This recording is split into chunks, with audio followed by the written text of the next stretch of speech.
close your eyes. Take a deep breath in. Hold it for a moment and let it go. 11 men died in a place called Harwood. 1 man survived. They sent him to prison for 15 years. And when he got out, they sent him to a city made of cocaine and neon and lies, expecting him to die there too. He did not die. This is his story. But first, the place. Picture a warm evening, the kind of warm that wraps around you like a soft blanket, that sits on your skin like a gentle hand. The air is thick and sweet. It smells like salt water and coconut oil and night-blooming jasmine. Those little white flowers that only open after the sun goes down, releasing their perfume into the darkness like a secret they have been keeping all day. Palm trees lean against the sky. They are tall and thin, swaying just slightly in a breeze, so gentle you can barely feel it. The fronds rustle, a dry, papery whisper, like someone leafing through a very old book. Above the trees, the sky is doing something extraordinary. It is turning colors. Pink bleeds into orange. Orange melts into purple. And the purple fades upward into a deep, velvety blue that seems to go on forever. The last light of the sun catches the underside of a few scattered clouds and sets them on fire, turning them gold and crimson at the edges. And somewhere far away, so far you can barely hear it, a radio is playing. Synthesizers, a soft drum machine keeping time, a voice singing something about summer and longing and the open road. It sounds like the 1980s. It sounds like a memory. It sounds like a dream. This is Vice City, and tonight I am going to tell you its story. The whole story, every character, every betrayal, every gunshot, and every sunset. I am going to tell it slowly. I am going to tell it with care. And if you fall asleep before the end, that is perfectly fine. That is the whole point. Let the story carry you. Let the words wash over you like warm water. And whenever sleep comes for you, let it take you. This place is called Vice City. It showed up in a video game back in 2002, and people have not stopped thinking about it since. Rockstar Games built it to look and feel like Miami in 1986. And they nailed it so hard that an entire generation of gamers carries this city in their bones. The game told the story of a man named Tommy Vercetti. That story connected to Grand Theft Auto 3 and Grand Theft Auto San Andreas, linking characters and events across decades. And in November of 2026, Vice City is coming back in Grand Theft Auto 6 with 2 new protagonists named Jason and Lucia, and a story set across the fictional state of Leonida. We will get to all of that, but first we go back. 1986. Tommy Vercetti. The man first. Tommy Vercetti grew up in Liberty City.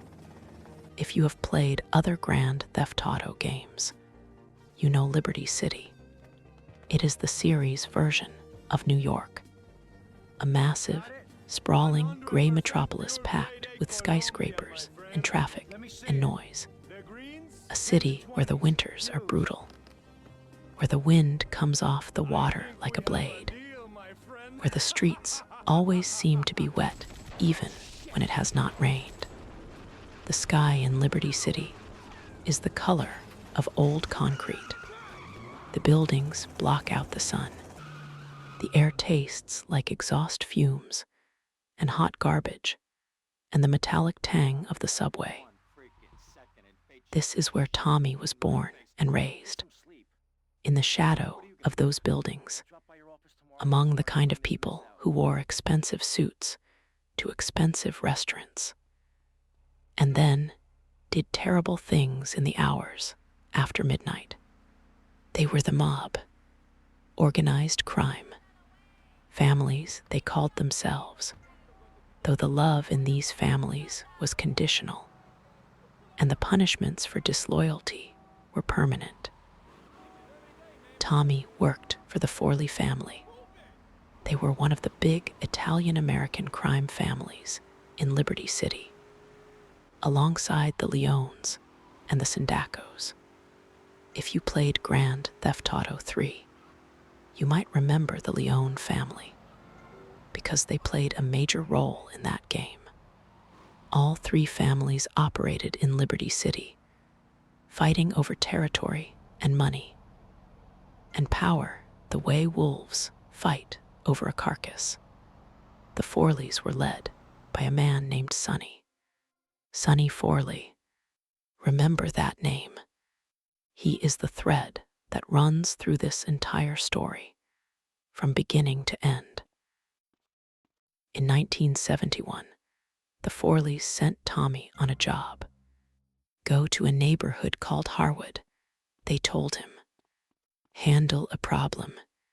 Simple work. The kind of thing Tommy had done before. It was not simple. When Tommy arrived in Harwood, he walked into a trap. Men were waiting for him. A lot of men. What should have been one quick job turned into a bloodbath. By the time the gunfire stopped echoing off the brick walls of that Harwood alley, 11 men were dead. The air smelled like gunpowder and blood, and something hot and metallic that Tommy would smell in his nightmares for years to come. Tommy was the only one still standing. His hands were shaking. His ears were ringing. And somewhere in the distance, he could already hear sirens. People would later call him the Harwood Butcher. 11 men, one survivor. The story spread through Liberty City's underworld like a fire through dry grass. Tommy was arrested. He went to court. He was found guilty. And the Forelli family, the people he had killed for, did absolutely nothing to help him. No fancy lawyers filing appeals. No witnesses mysteriously changing their testimony. No packages of cigarettes and cash smuggled into his cell. They just let him disappear into the prison system, like a stone dropped into deep water. And Tommy sat in that cell for 15 years. I want you to sit with that number for a moment. 15 years, 5,475 days, give or take. 5,000 mornings, waking up on the same thin mattress in the same small room. The same crack in the ceiling that Tommy memorized so completely. He could have drawn it from memory. The same sound of a buzzer at 6 in the morning. The same fluorescent lights that hummed and flickered and turned everything the color of old teeth. The same smell of industrial disinfectant and bad coffee, and the particular staleness of air that has been breathed by too many men in too small a space for too many years. Prison is not like in the movies. In the movies, prison is exciting. Daring escapes, secret alliances, dramatic confrontations in the exercise yard. In reality, prison is mostly just boring. Crushingly, endlessly, soul-numbingly boring. You eat the same food every day. Food that tastes like nothing, like chewing on a damp sponge. Eggs that bounce when you drop them. Bread that crumbles into sawdust. Coffee that is weak and lukewarm, and the color of dishwater. You walk the same hallways. You sit in the same chair. You look out the same window, a window no bigger than a shoebox. And you watch the same small rectangle of sky change from blue to gray to black, and back to blue again. Over and over, season after season, year after year. Tommy filled the time the only way he could. He thought. He turned memories over in his mind like stones in his hand, examining them from every angle. He thought about Harwood, about the sound of gunfire in that alley, about the faces of the men he had killed. He thought about the Forelli family, about Sonny, about the men who had taken his youth and his freedom and given him nothing in return. He thought about loyalty and what it was actually worth. And he exercised push-ups in his cell until his arms burned, pull-ups until his fingers could not grip the bar, running laps in the yard, around and around and around, his feet hitting the concrete in a steady rhythm that matched the beating of his heart. He kept his body hard and his mind sharp, because those were the only two things he had any control over. The world changed while Tommy was inside. When he went to prison in 1971, the drug trade in America was a small-time affair. Marijuana and heroin, sold in back alleys and tenement basements. By 1986, cocaine had transformed everything. White powder from South America flowed into the country by the ton, through the Caribbean, through Florida, into every city in America. It created a new class of criminal, not street corner thugs, but businessmen, men in expensive suits, driving expensive cars, running sophisticated operations that laundered millions of dollars through real estate and shell companies. The scale of the money had changed everything. When Tommy finally walked out of prison in 1986, he stepped into a world that barely recognized him. The streets looked different. The cars were sleeker and faster. The music had changed from folk rock and disco to synthesizers and drum machines. The clothes were louder, the hair was bigger, and the money was unimaginable. But one thing had not changed: Tommy's reputation. The Harwood Butcher. People still whispered that name when they thought no one was listening. And Sonny Forelli, the boss of the Forelli family, was listening very carefully indeed. Sonny summoned Tommy to a meeting. It happened in a back room somewhere in Liberty City, the kind of room with no windows and one door, and a smell of stale cigar smoke that had seeped into the wallpaper. Sonny was there. He smiled. He shook Tommy's hand. He poured him a drink. He acted like they were old friends, reuniting after a long absence. But Tommy could feel something underneath the pleasantries. Something cold. Sonny was not welcoming him home. Sonny was getting rid of him. Here was the arrangement. Sonny wanted Tommy to fly south, way south, to a city called Vice City. a tropical paradise that had become the cocaine capital of the United States. Tommy's job was simple: fly to Vice City, meet a contact, use a briefcase full of Sonny's money to buy a large shipment of drugs, then bring the drugs back to Liberty City so Sonny could sell them and get rich. Simple, clean, in and out. Sonny gave Tommy the briefcase. He also gave Tommy 2 men to accompany him. Their names were Harry and Lee, low-level Forelli associates. Not particularly important, not particularly skilled.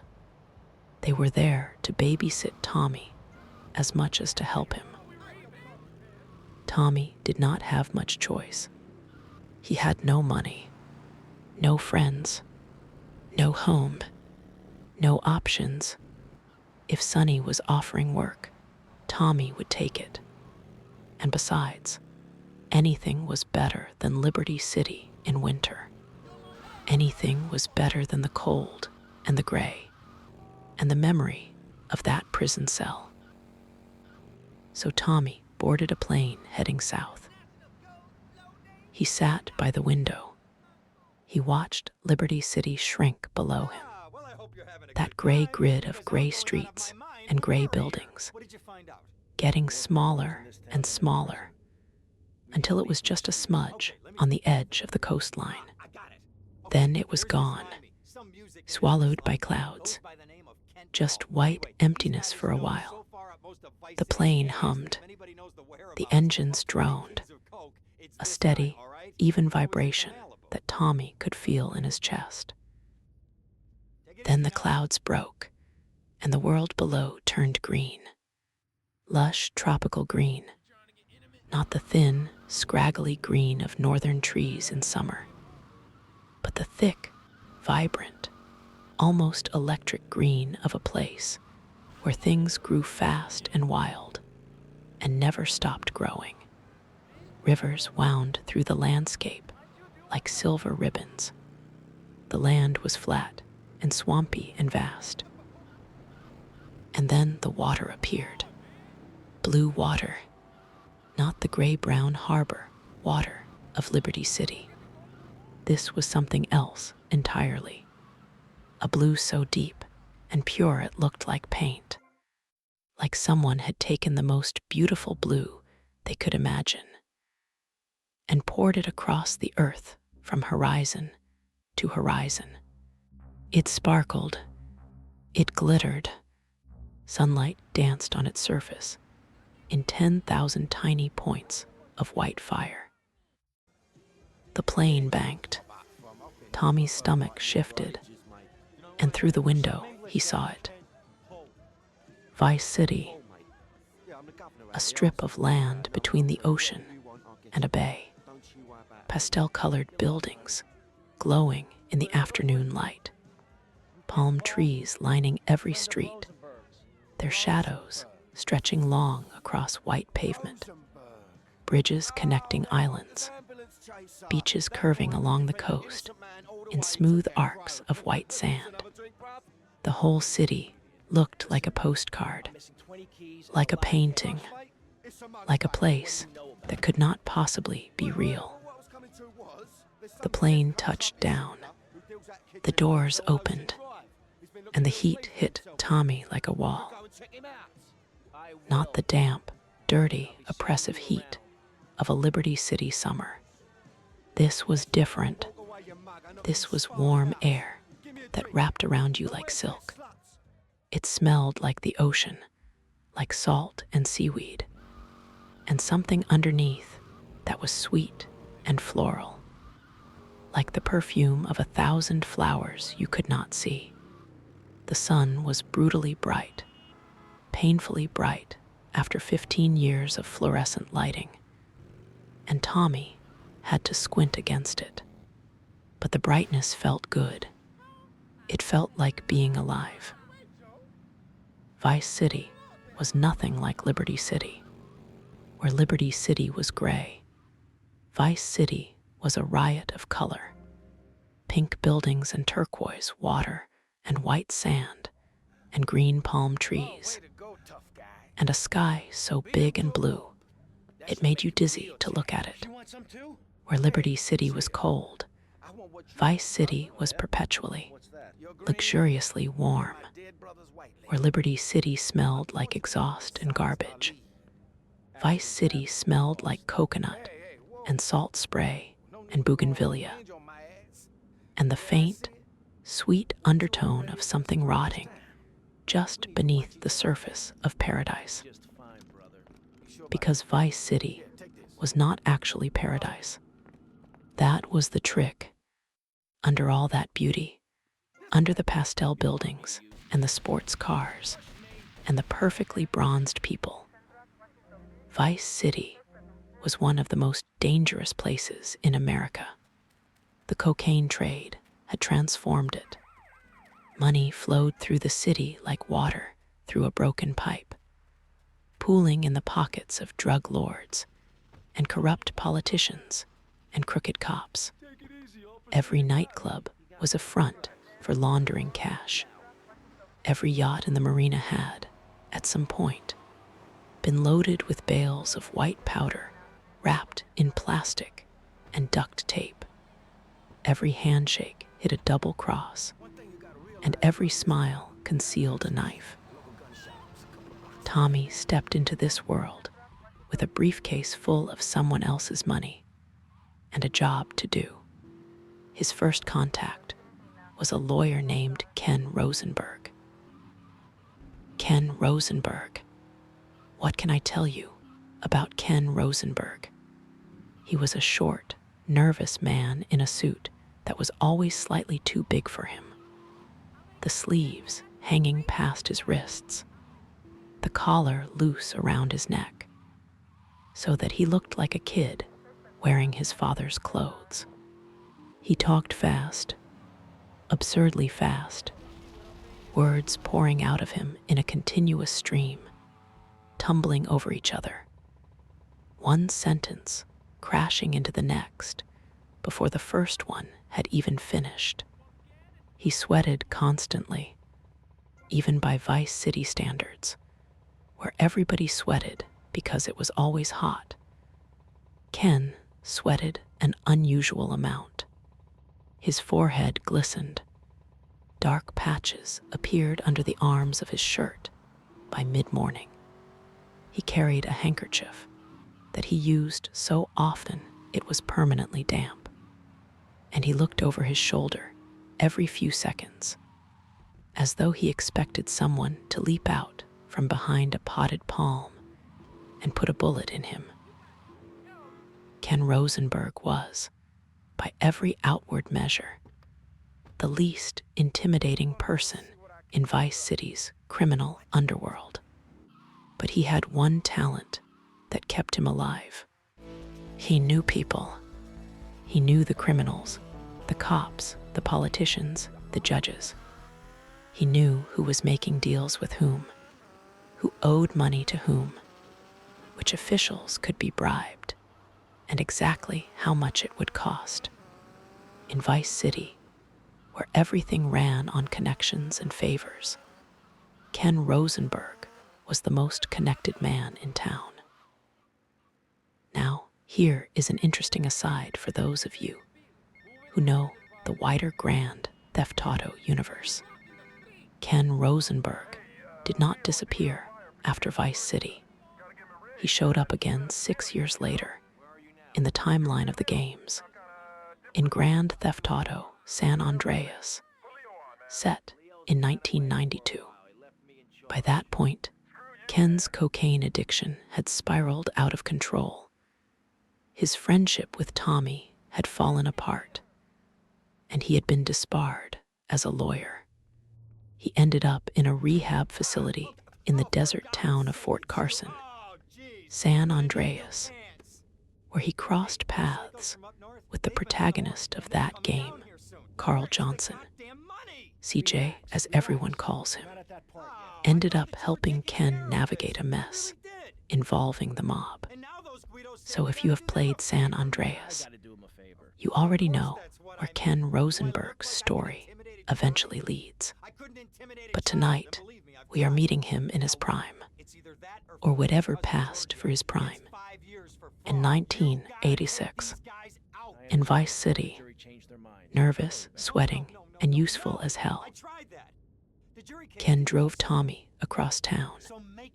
The car smelled like old coffee and cigarette smoke, and the chemical sweetness of air freshener trying and failing to cover up both. Through the windshield, Vice City rolled past like a movie. Art Deco buildings painted in pastels, convertibles cruising down wide boulevards, women in bright dresses walking small dogs, men in white suits and no socks leaning against Ferraris, music pouring out of every open window and every open door, a different song from every building, all of it overlapping into a warm, chaotic hum. They were heading to the docks. That was where the deal was going to happen. The docks at night. Picture them. The sun has gone down, and the sky is the color of a deep bruise. Dark water laps against concrete. You can smell it, that harbor smell. A mix of salt and diesel fuel and fish, and the green, organic tang of seaweed.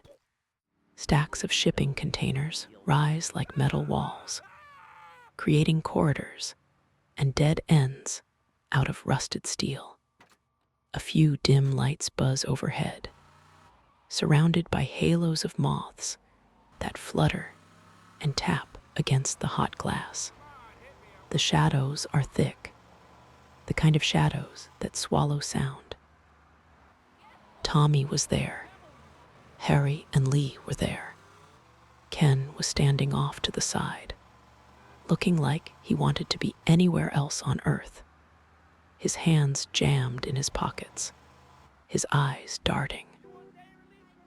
Across from them stood the Sellers, members of the Vance crime family. If you played Grand Theft Auto Vice City Stories, the prequel game that came out in 2006, you would know the Vance family very well. That game followed Victor Vance, who built his own criminal empire in Vice City 2 years before Tommy arrived. Victor was the one who was supposed to be at this deal. His people had the drugs. Tommy had the money. It was supposed to be a simple swap. Tommy opened the briefcase. The Sellers could see the cash. Stacks of $100 bills, neatly bundled, crisp and green. More money than most people would see in 10 lifetimes. The stacks seemed to glow under the dim dock lights. The Sellers showed the product. Sealed bags of white powder, pure uncut cocaine, worth a fortune on the streets of Liberty City. For a brief, fragile moment, everything was quiet. Everything was still. Just the sound of the water lapping against the dock, and the distant hum of the city, and the beating of Tommy's heart. And then the shooting started. It came from the shadows. Muzzle flashes first, bright orange bursts in the darkness, like fireflies made of violence.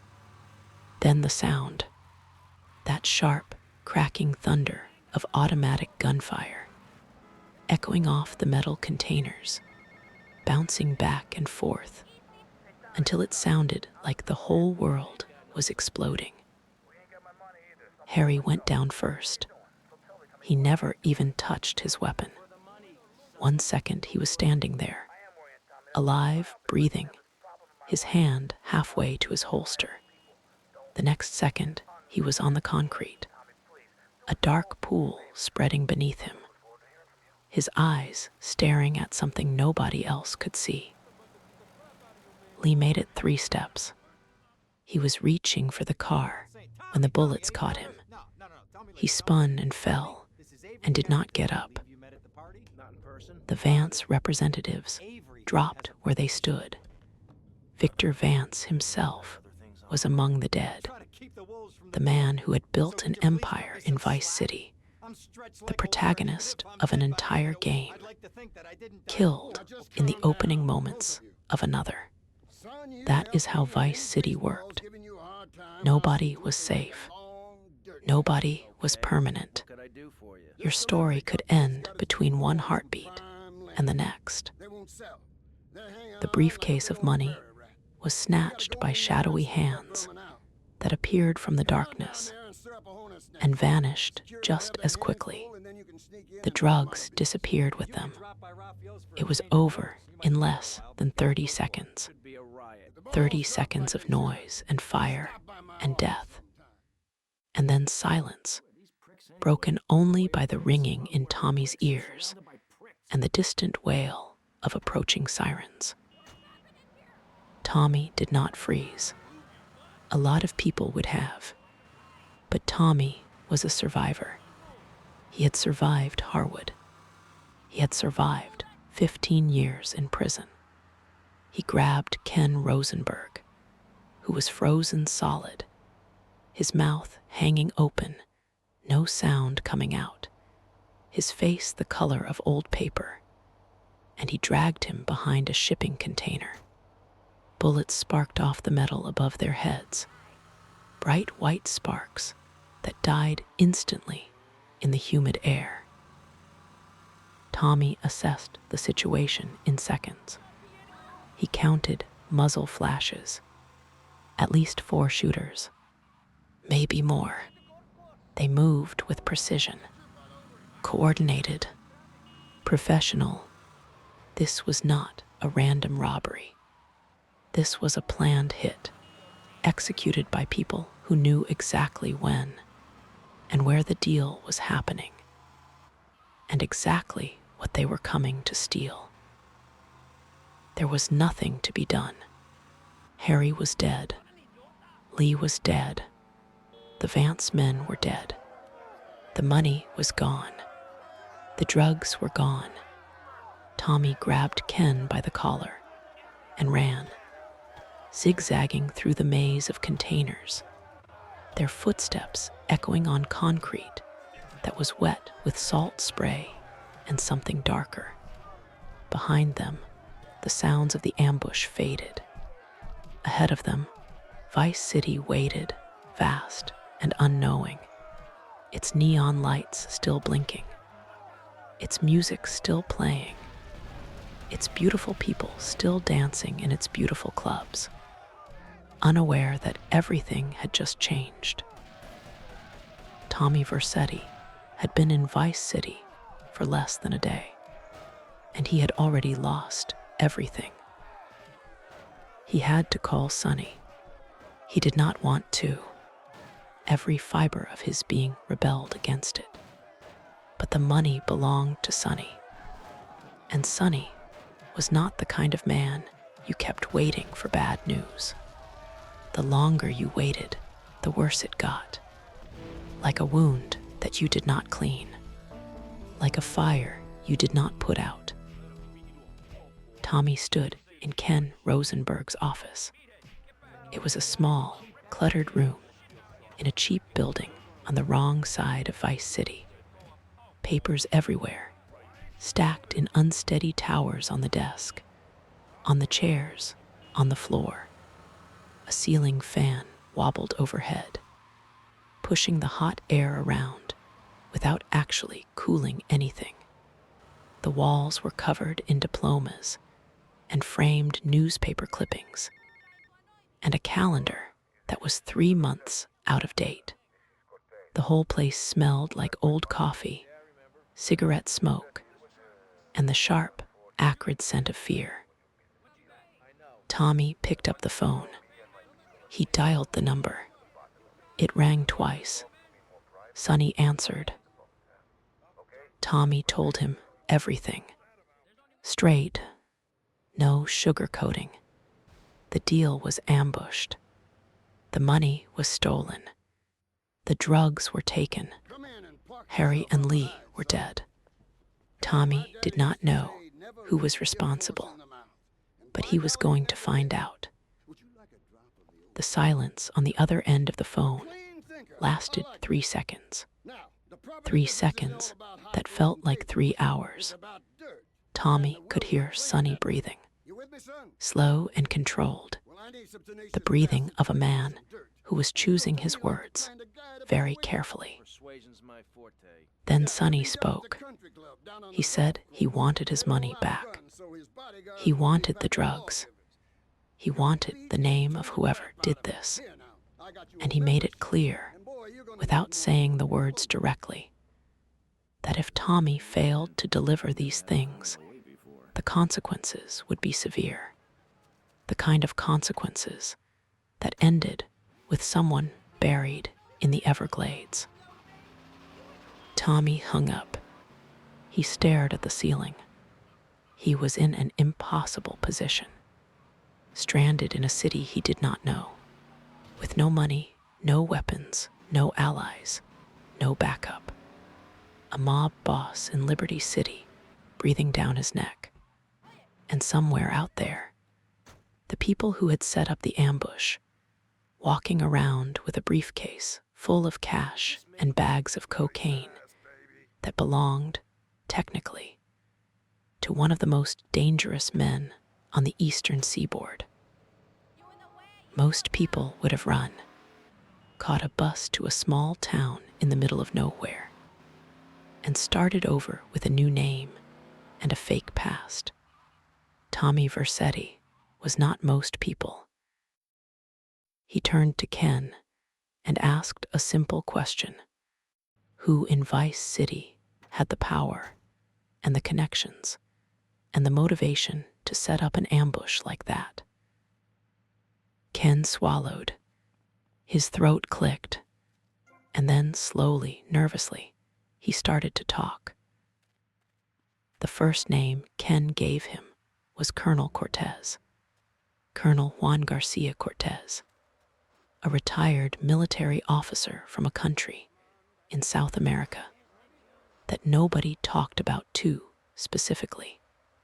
The colonel had come to Vice City years ago and had reinvented himself as a gentleman of leisure, a socialite, a man of refined tastes and impeccable manners.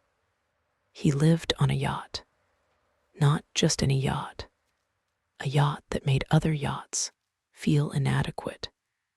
White hull gleaming like polished bone, polished teak decks that glowed warm gold in the sunlight, brass fittings that caught the light and threw it back in soft, buttery flashes.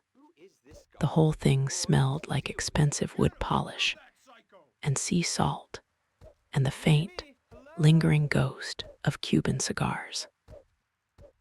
But the colonel was more than just a rich man with a boat.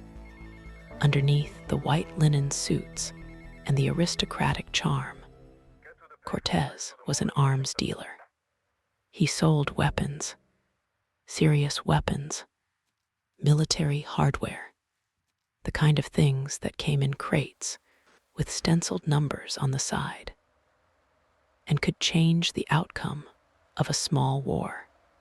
He sold them quietly, discreetly, to governments and rebel groups, and anyone else who had the money, and did not ask too many questions.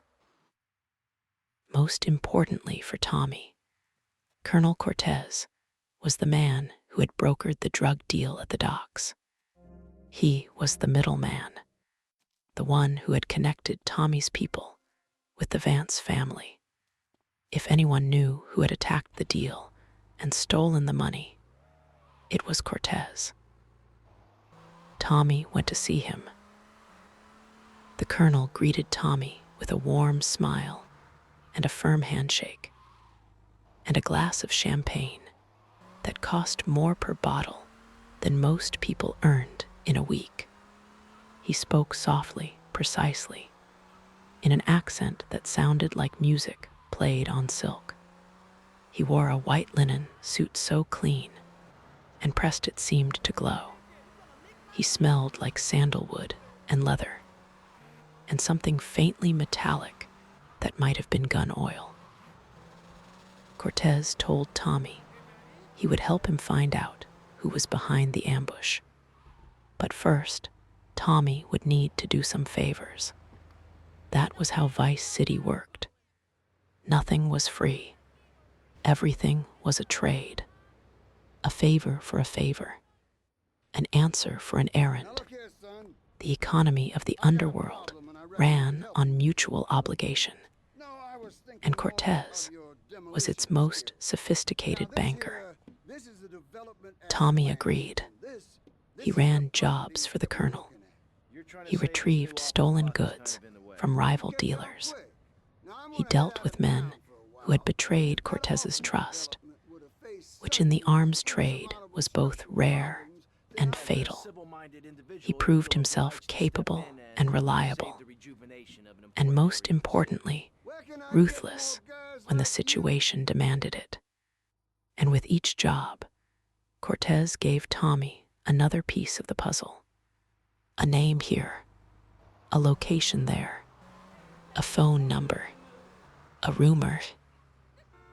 It was at one of the colonel's yacht parties that Tommy first encountered the people who would define his time in Vice City. The party was magnificent. The yacht was lit up like a constellation that had settled on the dark water of the bay. Strings of tiny white lights ran along every railing and every mast, turning the vessel into something out of a fairy tale. A jazz band played on the upper deck, smooth and warm, the notes floating out over the water and dissolving into the night air. Waiters in white jackets carried silver trays loaded with champagne flutes and tiny, impossible-looking appetizers. The guests were Vice City's elite, men in white suits and women in dresses that sparkled like the city itself. Politicians, businessmen, celebrities, criminals. In Vice City, these categories overlapped considerably. Tommy moved through the crowd like a shark through a school of fish. He was not a party person. 15 years in prison had stripped away whatever capacity for small talk he might once have possessed. But he watched. He was always watching. He met Mercedes Cortez, the colonel's daughter. She was fearless and magnetic, the kind of person who walked through a room and made everyone else seem slightly dimmer by comparison. She knew everyone, feared no one, and seemed to exist in a state of permanent amusement with the absurdity of Vice City's social scene.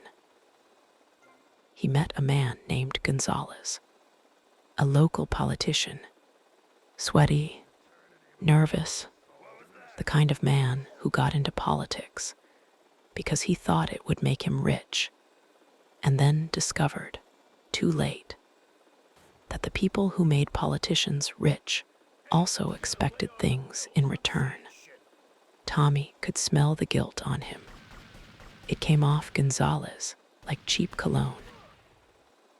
He met Ricardo Diaz, and this is where the story darkens. Diaz arrived at the party late and loud.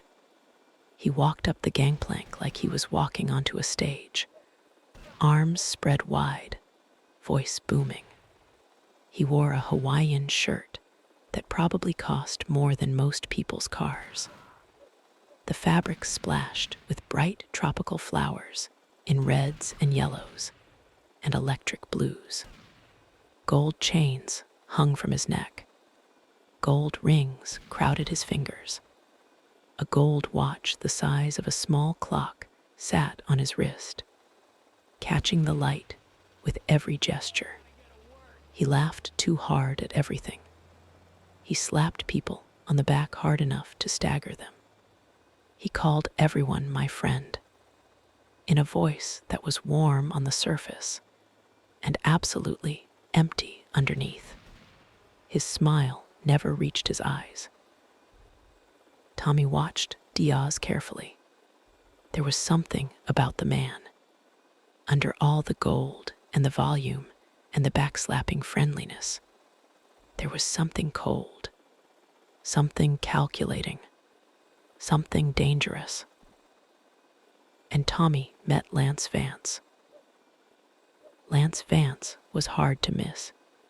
He wore a sharp white suit, perfectly tailored, not a wrinkle in sight. He drove a white car that gleamed like wet sugar. He walked with the kind of confidence that either came from genuine competence or from the careful performance of a man who desperately needed the world to believe he was important. Lance had come to Vice City for one reason. His brother, Victor Vance, had been killed at the docks, the same docks where Tommy had lost Sonny's money. Victor was one of the men gunned down in the ambush, and Lance wanted revenge. Pure, uncomplicated, burning revenge. When Lance discovered that Tommy was also looking for the people behind the ambush, he saw an opportunity.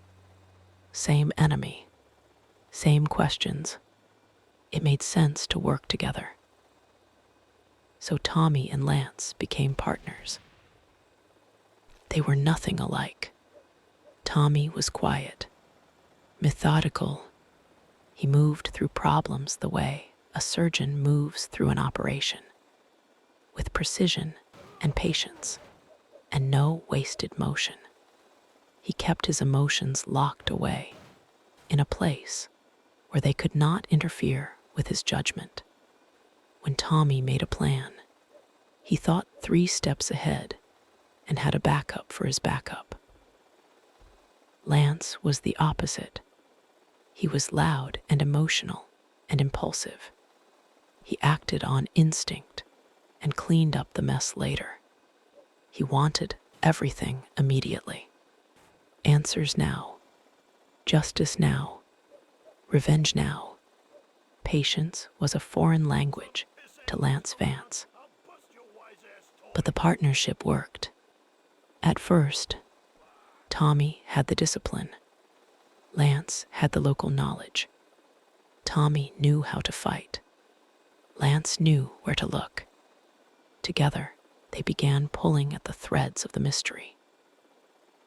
They drove all over Vice City in Lance's white car, windows down, the radio playing, warm air pouring through the cabin. They talked to bartenders in waterfront dives, where the tables were sticky with beer and the floors crunched with peanut shells. They squeezed information out of dock workers who had seen things they should not have seen. They found low-level drug dealers who operated out of laundromats and auto shops and gas stations in neighborhoods where nobody asked questions about anything. Each conversation gave them a small piece of the puzzle. A name, a license plate number, a phone number scrawled on a napkin. Small pieces, but small pieces add up. And every piece pointed in the same direction. Every thread they pulled led to the same knot. Every whispered name in every smoky back room and every shadowy alley. Ricardo Diaz. But before Tommy could move on Diaz, he dealt with the smaller fish. Colonel Cortez confirmed that Gonzalez, the sweaty politician, had leaked information about the drug deal. Gonzalez had talked at a party.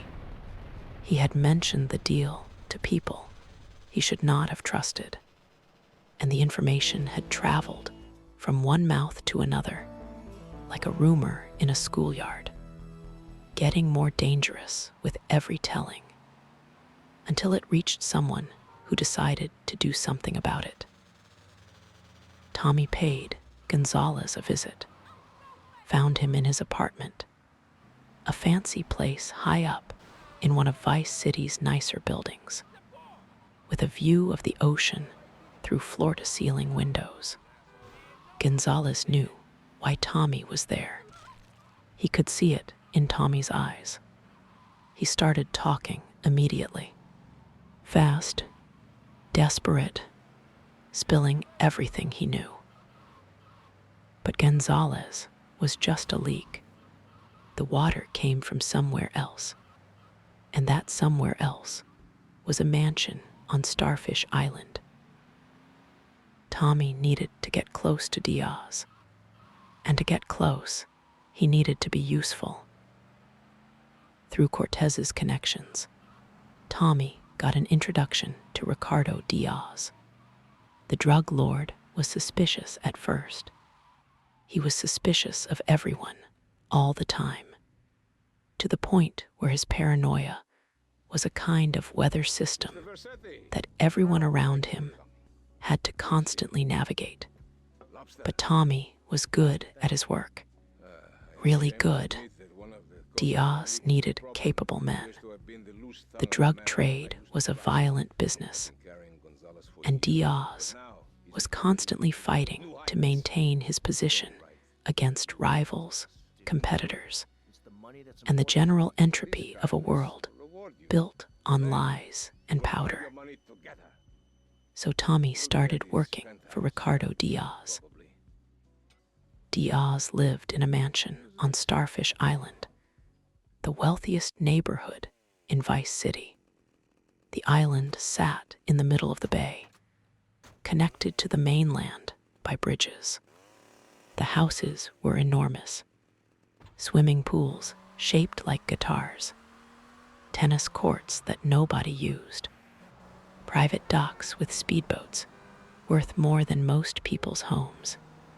And Diaz's mansion was the biggest of them all, white and sprawling, with tall columns and wide balconies, and a fountain in the front yard that sprayed water in delicate arcs, the droplets catching the sunlight and breaking it into tiny rainbows.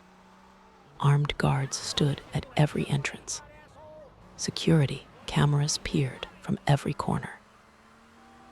Tommy protected Diaz's drug shipments from rival gangs. He chased down thieves who had been foolish enough to steal from the most paranoid man in Vice City. He collected debts from people who owed Diaz money, debts that were enforced not with lawyers and courts, but with fists and firearms. And with each job, Tommy got a little closer, a little more trusted, a little deeper inside the operation. He watched everything, the way money moved through Diaz's organization, flowing in from 100 small streams and pooling in hidden accounts. The guard rotations at the mansion, the layout of every room, every hallway, every exit. He listened to phone calls. He noted the names Diaz mentioned. He observed the way Diaz's moods shifted from euphoric to murderous, sometimes within the space of a single sentence. And he waited. Meanwhile, Lance was losing patience. Every day that Lance spent working for the man who had killed his brother was agony. It was eating him alive, a corrosive acid dissolving him from the inside. Tommy kept counseling patients. Wait, be smart. The time will come. But Lance was not built for waiting. One day, Lance went off on his own. He tried to attack one of Diaz's operations. Alone, without telling Tommy, without a plan, just raw anger pointed at a target. It went badly. Diaz's men captured Lance. They beat him. They dragged him to a junkyard on the edge of the city, a wasteland of rusted cars and broken machinery and oil-stained concrete, and they were going to kill him. Tommy got word. He did not hesitate. He grabbed every weapon he could carry and drove across the city as fast as the car would take him, running red lights, jumping curbs, the engine screaming. When he got to the junkyard, he fought his way in, through Diaz's guards, through the maze of wrecked vehicles, through the dust and the gunfire and the noise. He found Lance, beaten, bloody, but alive. Tommy got him out. They escaped. But something shifted between them that day. Something subtle but important. Tommy had saved Lance's life. That should have brought them closer. Instead, it drove a tiny, almost invisible wedge between them. Because Lance felt ashamed. He had tried to be the hero, and he had ended up being the one who needed saving. In the back of Lance's mind, a small, dark thought took root. A thought that whispered, "You are not his equal. You are his sidekick." And that thought would grow. Tommy finally confirmed what he had suspected all along. Ricardo Diaz had ordered the ambush at the docks. Diaz had learned about the deal between the Forellis and the Vances. He had seen an opportunity to steal both the money and the drugs in one move. So he hired gunmen. He sent them to the docks, and they killed everyone and took everything. Tommy now had a choice. He could try to recover Sonny's money. He could try to get the drugs back. He could go crawling back to Liberty City and beg Sonny's forgiveness. Or he could take everything, not just the money, everything, the mansion, the empire, the entire criminal operation. Tommy thought about Sonny, the man who had sent him to prison for 15 years and never once picked up the phone, the man who had shipped him to Vice City like a package being sent to a distant address. And Tommy made his choice. He was done being someone else's errand boy. He was going to take Vice City for himself. The assault on Diaz's mansion was not a subtle affair. Tommy and Lance loaded up with everything they had. Pistols, shotguns, automatic rifles, body armor, magazines stuffed into every pocket and vest. Then they drove to Starfish Island. The drive across the bridge was quiet. Palm trees on both sides, their fronds rustling in the breeze. The water of the bay stretching out flat and blue and glittering beneath them. A beautiful day, the kind of day when normal people go to the beach and eat ice cream and complain about sunburn. A beautiful day for a war. Neither of them spoke. The radio was off. The only sounds were the engine, the tires on asphalt, and the wind through the open windows. Lance gripped the steering wheel, his knuckles pale. Tommy stared straight ahead, his face absolutely still. They parked at the foot of Diaz's driveway, got out of the car, and walked toward the gates. The battle through the mansion was long and violent. Diaz's guards fought hard. They were everywhere. In the garden, behind marble statues. On the balconies, firing down. In the hallways, room after room, floor after floor, the sound was deafening. Gunfire and breaking glass, and the deeper, heavier sound of shotgun blasts echoing off marble walls. Smoke and plaster dust filled the air, thick and gray, burning the eyes, coating the tongue. Tommy moved through it like a machine. Calm, focused, methodical, room by room, cover to cover, every shot placed with care. He wasted nothing. No ammunition, no motion, no time. Lance fought beside him with furious energy. Where Tommy was ice, Lance was fire. He charged forward screaming, firing long bursts. His face twisted with something that was equal parts grief and rage. Every guard who fell was a piece of justice for Victor.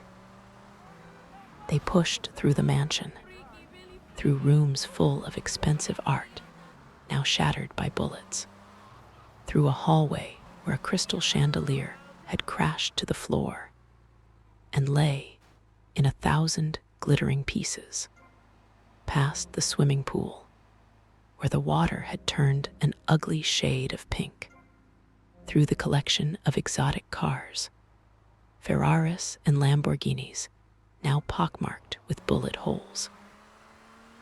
They found Diaz near the top of the mansion. Alone, his guards were gone, dead or running. The most powerful man in Vice City was cornered, wild-eyed, screaming about betrayal and loyalty. His face contorted with rage and fear. Tommy looked at him. This was the man who had stolen the money, who had killed Harry and Lee and Victor Vance, who had set this entire chain of events in motion. Tommy pulled the trigger, and Ricardo Diaz was gone. Tommy stood in the mansion. His mansion now. He looked around at the bullet-scarred walls and the broken glass, and the smell of gunpowder still hanging in the air like a ghost. Outside, through the damaged windows, the sun was still shining. The palm trees were still swaying. Vice City was still beautiful. That first night, Tommy could not sleep. There was too much to do. Bodies to deal with. Guards to reorganize. Phone calls to make. Ken Rosenberg appeared with a stack of legal documents, property deeds, bank account numbers. Diaz's empire was not just muscle and guns. It was a network of businesses and shell companies and financial arrangements that all needed to be transferred quietly and quickly. Near dawn, the work finally slowed. Tommy found himself alone in the mansion's upstairs bedroom, a bed the size of a small boat, white sheets, a ceiling fan turning slowly overhead, stirring the warm air. Glass doors opened onto a balcony overlooking the bay. Tommy stepped outside. The sky was lightening, dark blue fading to purple, purple giving way to the first blush of gold on the eastern horizon. The bay was flat and still, a sheet of dark water reflecting the earliest colors of morning.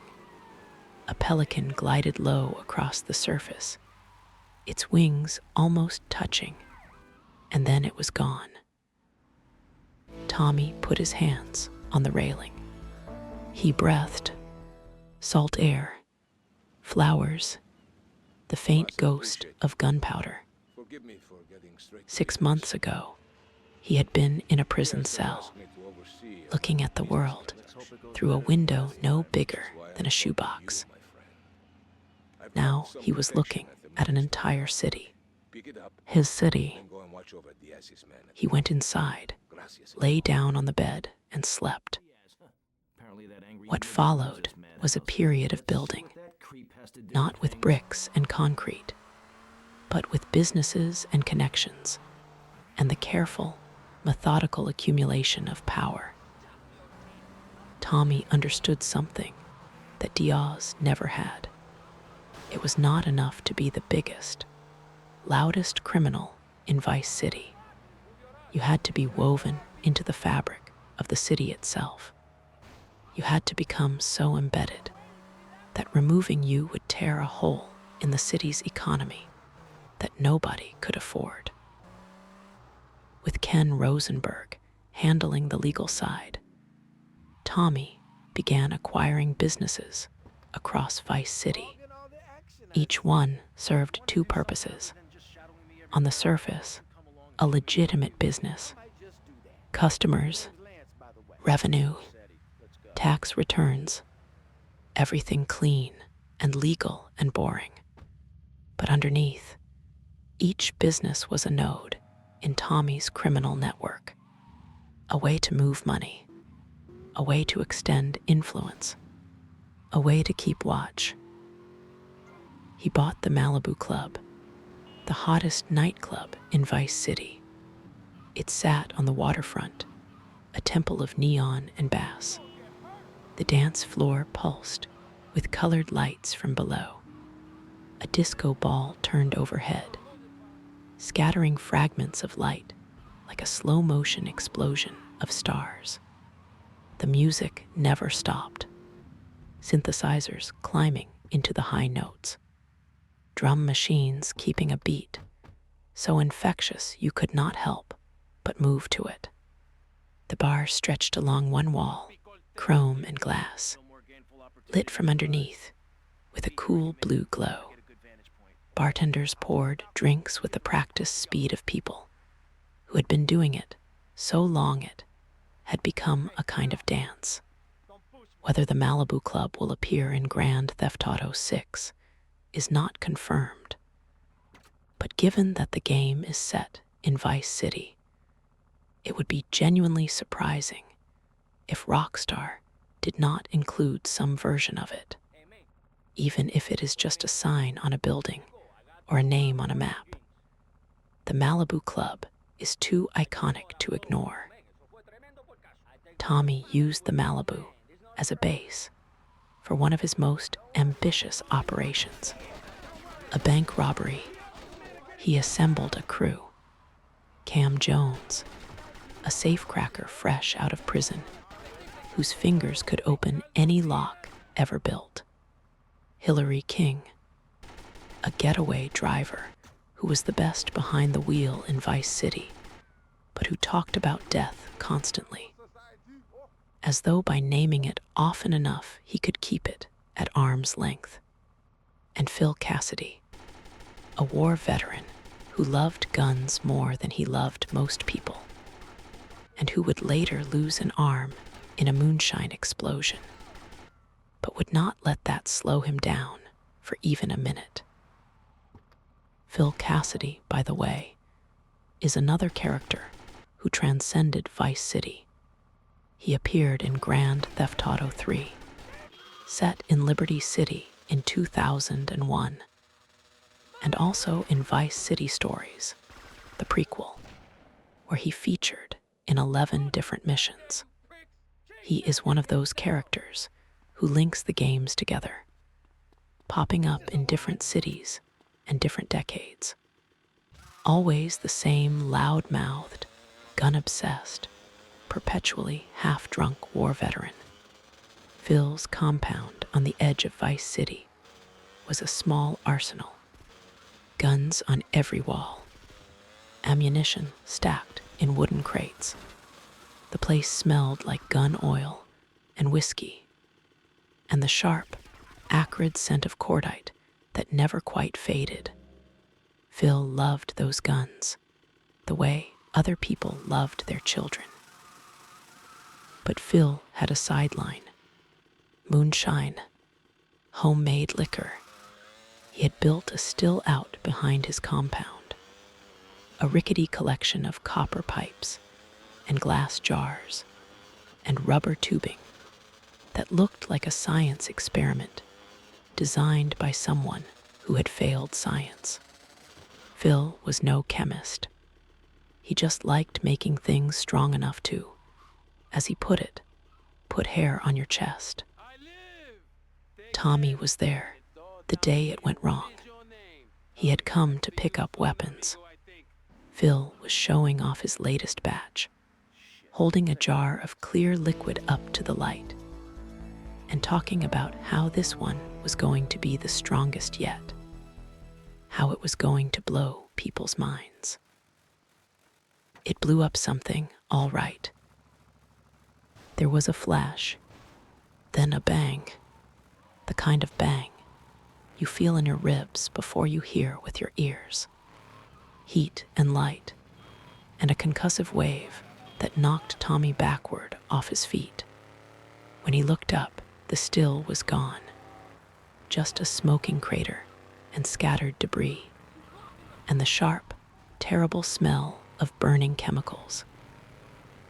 Phil was on the ground, holding his arm, or rather, holding the place where his arm used to be.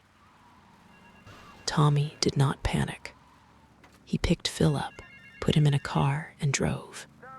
Fast, not to a hospital. Hospitals meant police. Police meant questions. Questions meant problems. Instead, Tommy drove to a back alley surgeon, a man who worked out of a grimy office in a part of town where nobody asked questions about anything. The doctor saved Phil's life, minus one arm. Phil was upset about the arm for approximately 5 minutes. Then he went back to his guns. Phil Cassidy was not the kind of man who let a missing limb slow him down. Whether a version of Phil could appear in Grand Theft Auto 6 is pure speculation. GTA 6 is in the HD universe, which is technically separate from the older 3D universe, where Phil originally existed. But Rockstar has crossed that line before with characters like Laszlo, so it is not impossible. More likely, though, if Phil appears at all, it would be as an homage or Easter egg rather than the same character. The bank heist required careful planning. Tommy spent days studying the target, a bank called El Banco Corrupto Grande, which even by Vice City standards was a brazenly corrupt institution. He watched the guards. He timed their shifts.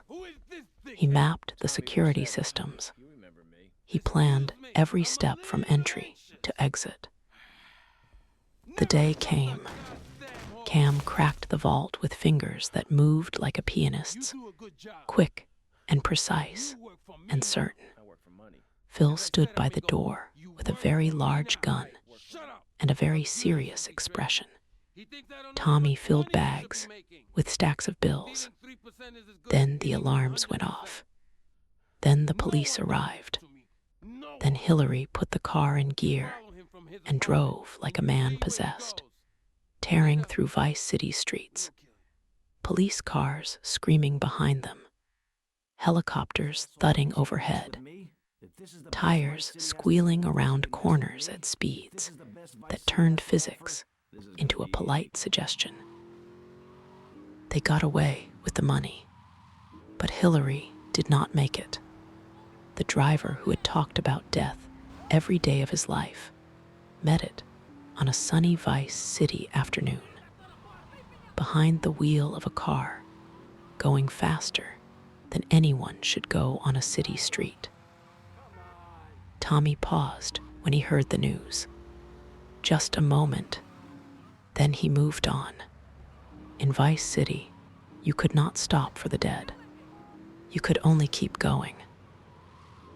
Tommy bought a film studio, Interglobal Films, in a rundown neighborhood called Prawn Island. The director, Steve Scott, had artistic dreams and no commercial sense. Tommy redirected those talents toward more profitable productions. The studio became a cash machine.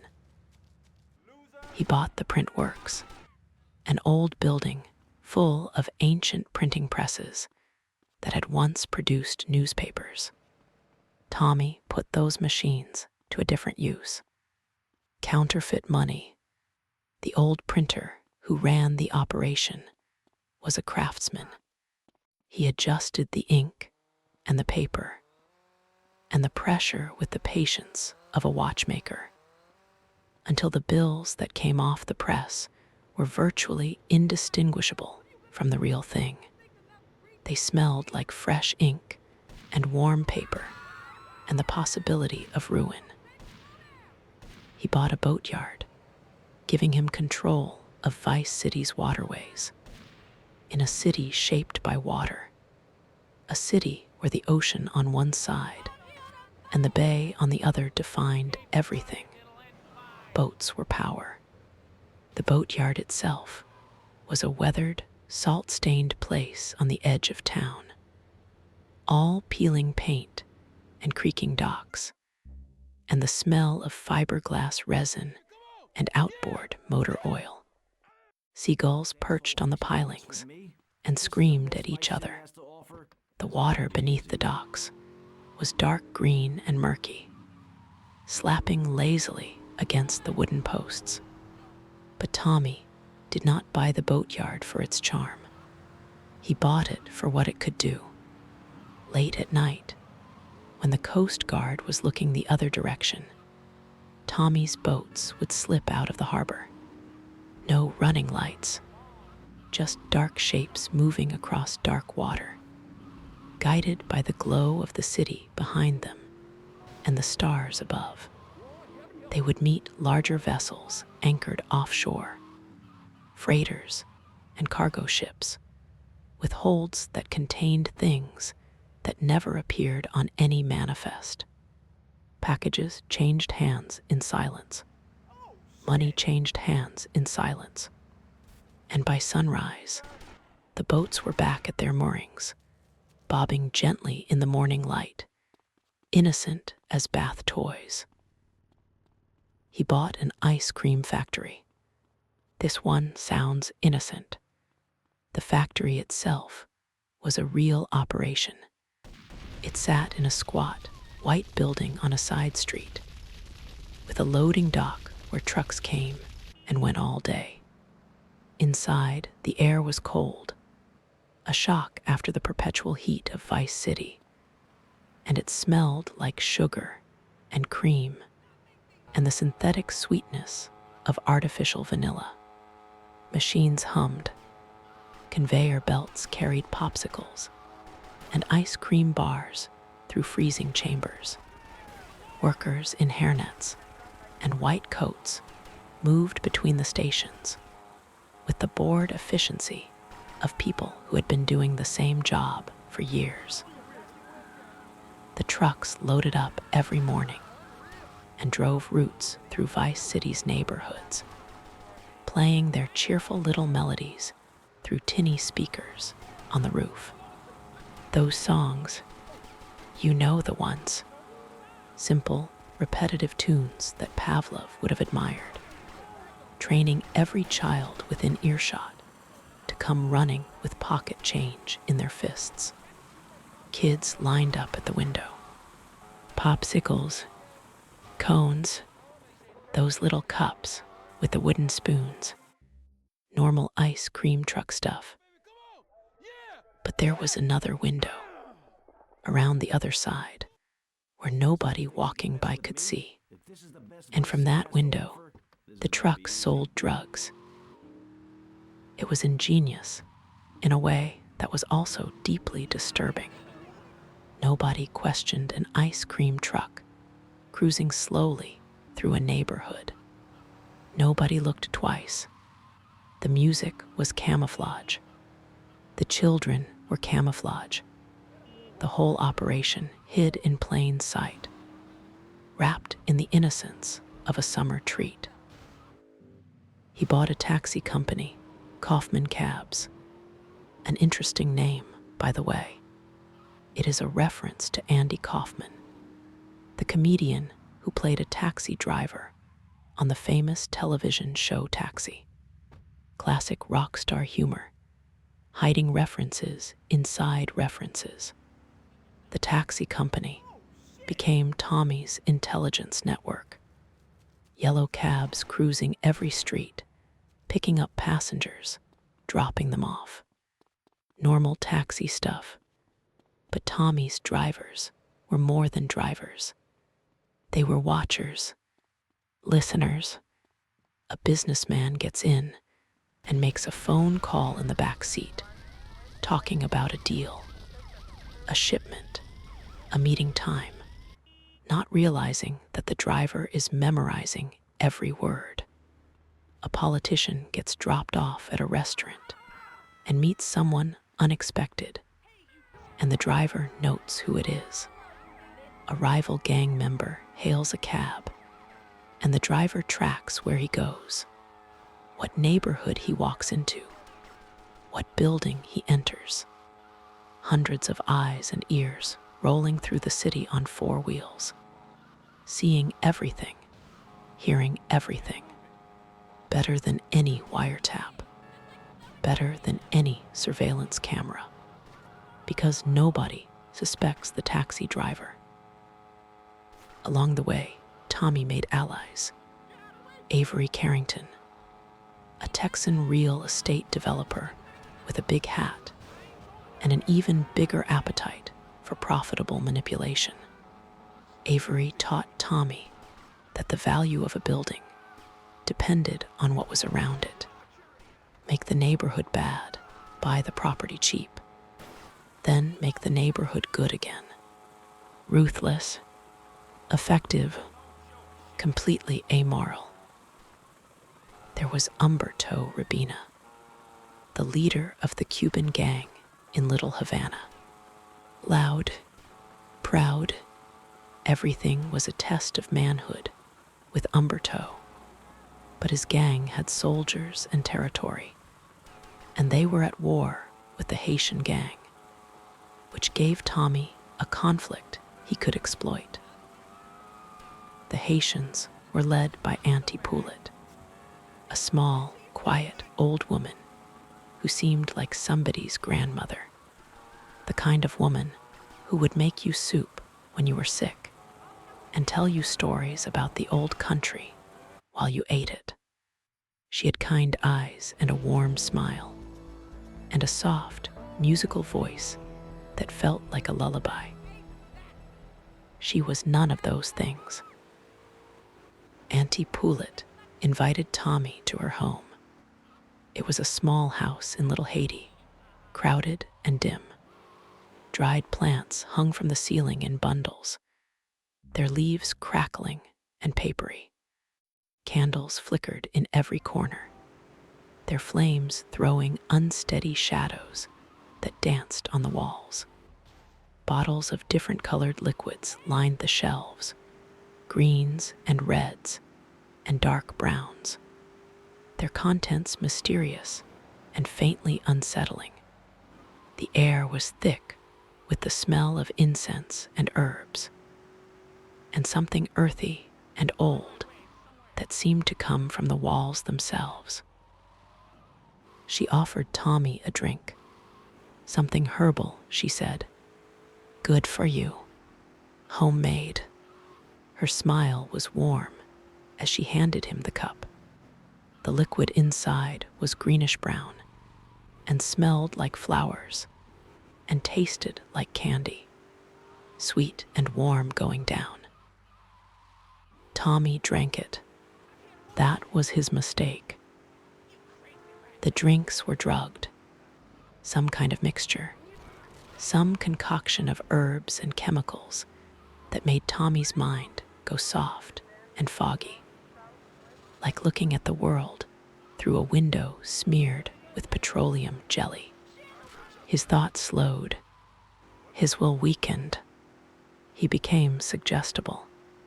Compliant, Auntie Poulet would speak, and her words would bypass the part of Tommy's brain that said no, that questioned, that resisted. He would do what she told him, without thinking, without questioning. Under her influence, Tommy attacked Cuban operations. He sabotaged supply lines. He did things that directly helped the Haitians and hurt the very people he was supposed to be allied with. And the worst part was, when the drugs wore off, the memories were fuzzy, dreamlike, like trying to remember what happened in a movie you fell asleep during.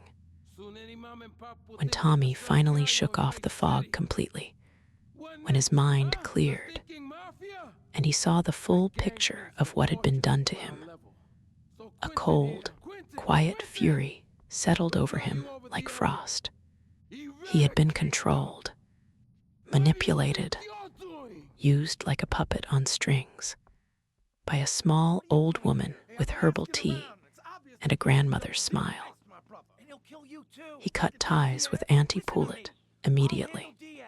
He never went back to that little house in Little Haiti with its candles and its bottles and its strange, sweet, terrible smell.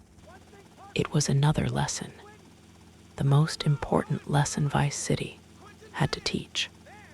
Trust nobody, not the loud men who call you brother, not the quiet women who offer you tea. Nobody. Tommy also dealt with Vice City's biker gang, hard men in leather jackets and heavy boots who rode motorcycles that rumbled like thunder, and who controlled certain neighborhoods through intimidation and violence. They made drugs. They ran protection rackets, which meant they visited businesses and said, "Pay us money, and we will make sure nothing bad happens to your store." The implied threat being that the bad thing that would happen was them. The bikers did not care about Tommy's reputation. They did not care about his mansion, or his army of soldiers, or the fact that he had killed the most powerful drug lord in Vice City. They had their territory, their clubhouse, their code, and they intended to keep all of it. Tommy tried negotiation. He sent word. He offered reasonable terms. The bikers responded with language that was colorful, explicit, and anatomically creative. So Tommy went to war.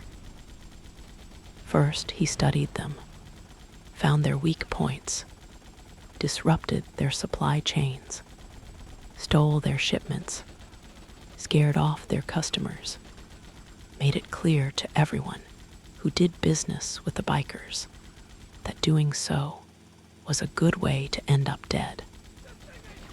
The bikers got desperate, and desperate people make mistakes.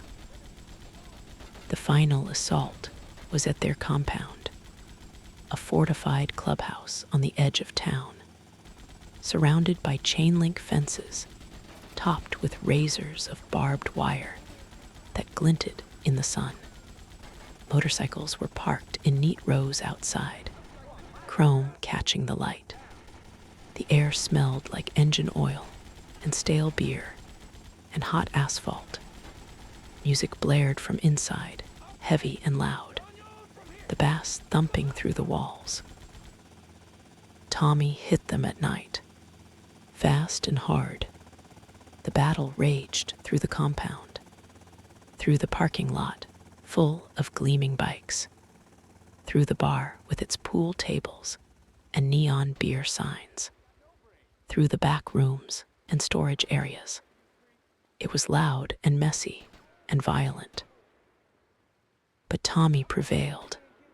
The bikers were broken. Their territory became his territory. One more piece of the machine, one more neighborhood under his control. While all of this was happening, Colonel Cortez was running out of time. His arms dealing had caught up with him. He had stolen military technology from the French government during one of his earlier operations, and the French wanted it back. At the same time, American law enforcement was closing in.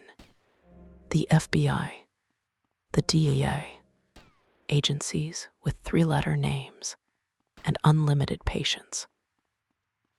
Cortez called Tommy one last time. He was leaving Vice City, sailing into the Caribbean and disappearing. But he needed Tommy to hold off his pursuers while the yacht pulled away from the dock. Tommy went to the docks. The evening sky was turning gold and crimson. Cortez's yacht sat at the pier, engines rumbling, ready to run. The attack came from every direction. French agents in dark clothes moving fast and precise. Police with sirens and flashing lights. Helicopters circling overhead, their searchlights cutting through the dimming sky. Tommy fought on the deck of the yacht as it pulled away. Slowly, inch by inch, the gap between the yacht and the dock grew wider. 5 feet, 10, 20. The mooring ropes fell into the dark water. Cortez stood at the stern. The setting sun behind him turned everything gold. He raised a glass to Tommy. A toast, a farewell. The yacht sailed away, into the sunset, into the ocean, into a life that Tommy would never be part of. Sometimes, late at night, Tommy would drive. Not for any reason, not to get anywhere, just to drive through Vice City alone, with the windows down and the radio on. He would get in one of his cars, something fast and low and Italian, something that purred when you pressed the accelerator and growled when you pushed it. He would roll down the windows and let the warm night air flow through the cabin, thick and humid, carrying the scent of the ocean and jasmine, and the faint, chemical sweetness of city air. Ocean Drive, the coast road, the beach on one side, white sand glowing in the moonlight, the surf catching fragments of silver as it rolled and broke and rolled again. Art Deco hotels on the other side, their facades washed in pink and blue neon that reflected in the wet streets and in the hood of Tommy's car, so that he seemed to be driving through a river of colored light. The road curved gently, following the shape of the shore, and Tommy followed it, not driving fast, just cruising, one hand on the wheel. The radio playing something soft, Emotion 98.3 maybe, or Wave 103, a woman singing about love or loss, or something that existed in the space between the two, the song mixing with the sound of the engine and the wind and the distant, eternal rhythm of the waves. He would drive past all the pieces of his empire. The Malibu Club, its neon sign still blazing at 3 in the morning. A faint thump of bass audible even through the closed doors. The print works, dark and silent, its machines sleeping until the next run. The boatyard, boats rocking gently at their docks. The ice cream factory, its parking lot full of white trucks. The cheerful little melodies silent now, waiting for morning. He would drive through Little Havana, where the Cuban restaurants were closed, but still smelled like roasted pork and fried plantains, the scent hanging in the air like a ghost of dinner.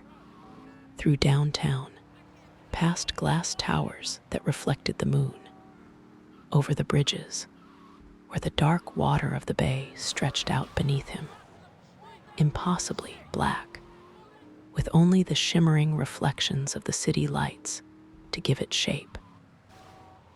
And on these drives, Tommy would feel something he did not have a name for.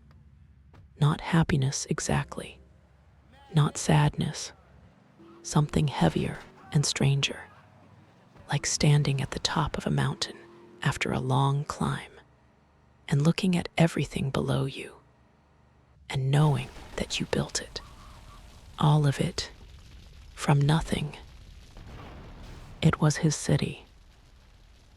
On these quiet drives, with the warm air and the soft music and the neon lights sliding across the hood of his car, Tommy could almost forget about Sonny, almost forget about the money he owed, and the threats on the phone, and the storm that was gathering on the northern horizon.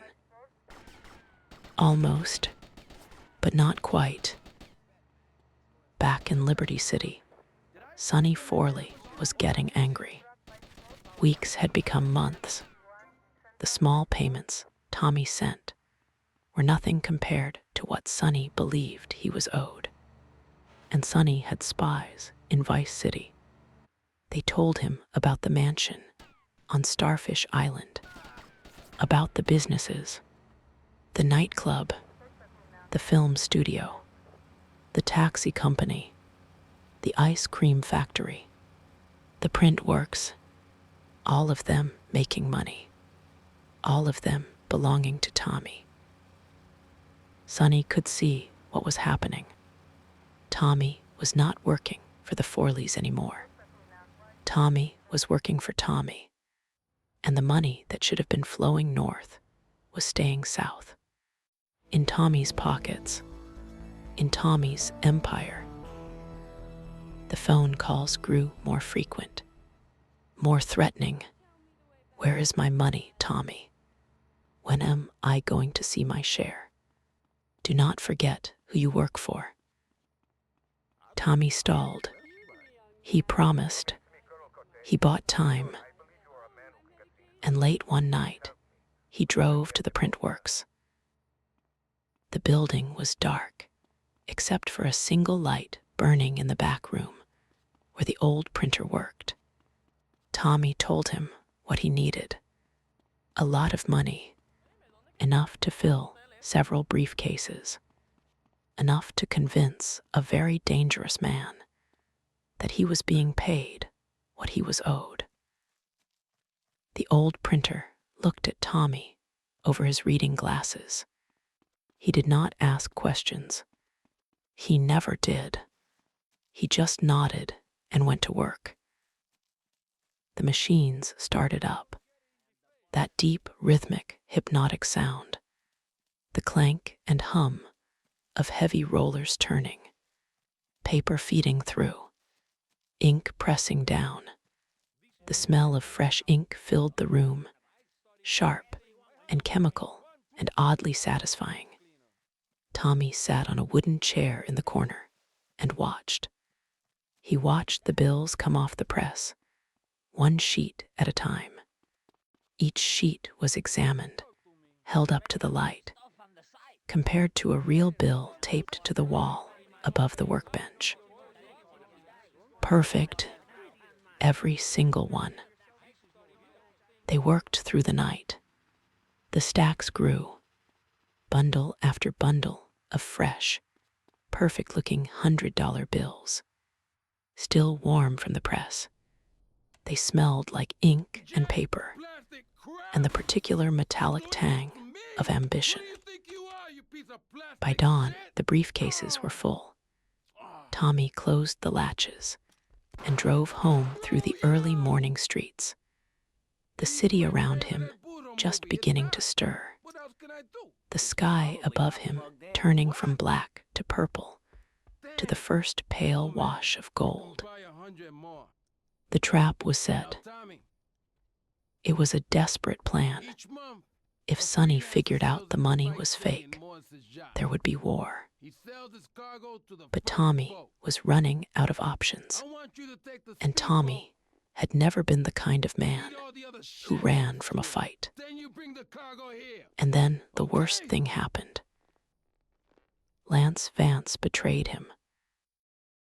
Lance, his partner, the man who had fought beside him at the docks and in the alleys and on the rooftops of Vice City, the man whose life Tommy had saved at that junkyard, the man who had charged into Diaz's mansion, screaming his brother's name.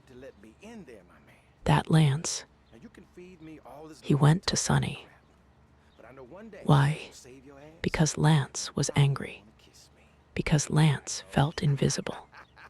Because no matter what he did, no matter how hard he fought, no matter how much he risked, it was always Tommy's name that people whispered. Tommy's mansion, Tommy's empire, Tommy's city. Lance Vance was a footnote, a supporting character in someone else's story. And that ate at him, day after day, night after night, lying in bed in whatever apartment he was staying in. Not a mansion, not an estate, just an apartment, staring at the ceiling, thinking about how he had given everything and received almost nothing. That small, dark thought that had taken root months ago, back at the junkyard, when Tommy had to come save him, had grown, slowly, like a vine climbing a wall, wrapping around everything inside him, squeezing. It had become something ugly, something poisonous, something that whispered to Lance in the quiet hours before dawn. You deserve more. You earned this. He is using you, just like everyone else. Sonny saw it. Sonny was good at spotting weakness, the way a predator spots a limp in a herd. He reached out to Lance. A phone call here, a message there. He whispered the right things, promised more power, more respect, more of everything that Tommy had, and Lance did not. Sonny did not offer these things because he meant them. Sonny offered them because he needed someone on the inside. A spy, a traitor, a door left unlocked in the middle of the night. And Lance listened because Lance wanted to believe, because believing was easier than accepting the truth, that he was not Tommy, would never be Tommy, could never be Tommy. He switched sides, quietly, secretly. He smiled at Tommy during the day, shook his hand, called him partner, and then he went home and made phone calls to Liberty City that would destroy everything Tommy had built. Tommy did not know, not yet, but he would find out. And when he did, it would break something inside him. Not his heart. Tommy was past hearts.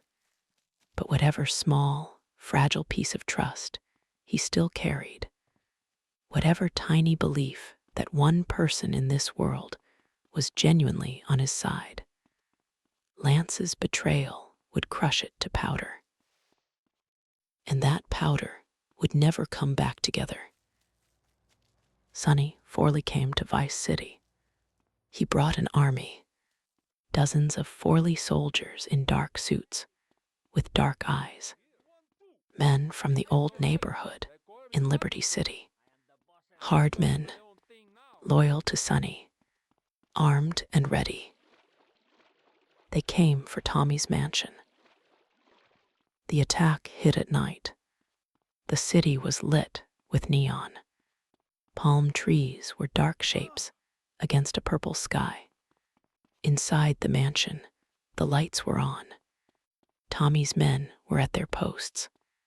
Everything seemed normal. The ceiling fan turned. The fountains burbled. The guards stood at their stations. An ordinary night on Starfish Island. Then the first car came through the gate. Black, fast, then 3 more behind it. Then a dozen. Forelli men poured out of the vehicles. They came across the lawn in a wave. They crashed through windows, the glass shattering with sounds like ice breaking. They kicked down doors. Suddenly, they were everywhere. In the garden, crouching behind marble statues. On the balconies, firing down into the courtyard. In the hallways, pushing forward room by room. The sound was immense. The crack of pistols, the rattle of machine guns, the deep, chesty boom of shotguns, echoing off marble walls and high ceilings.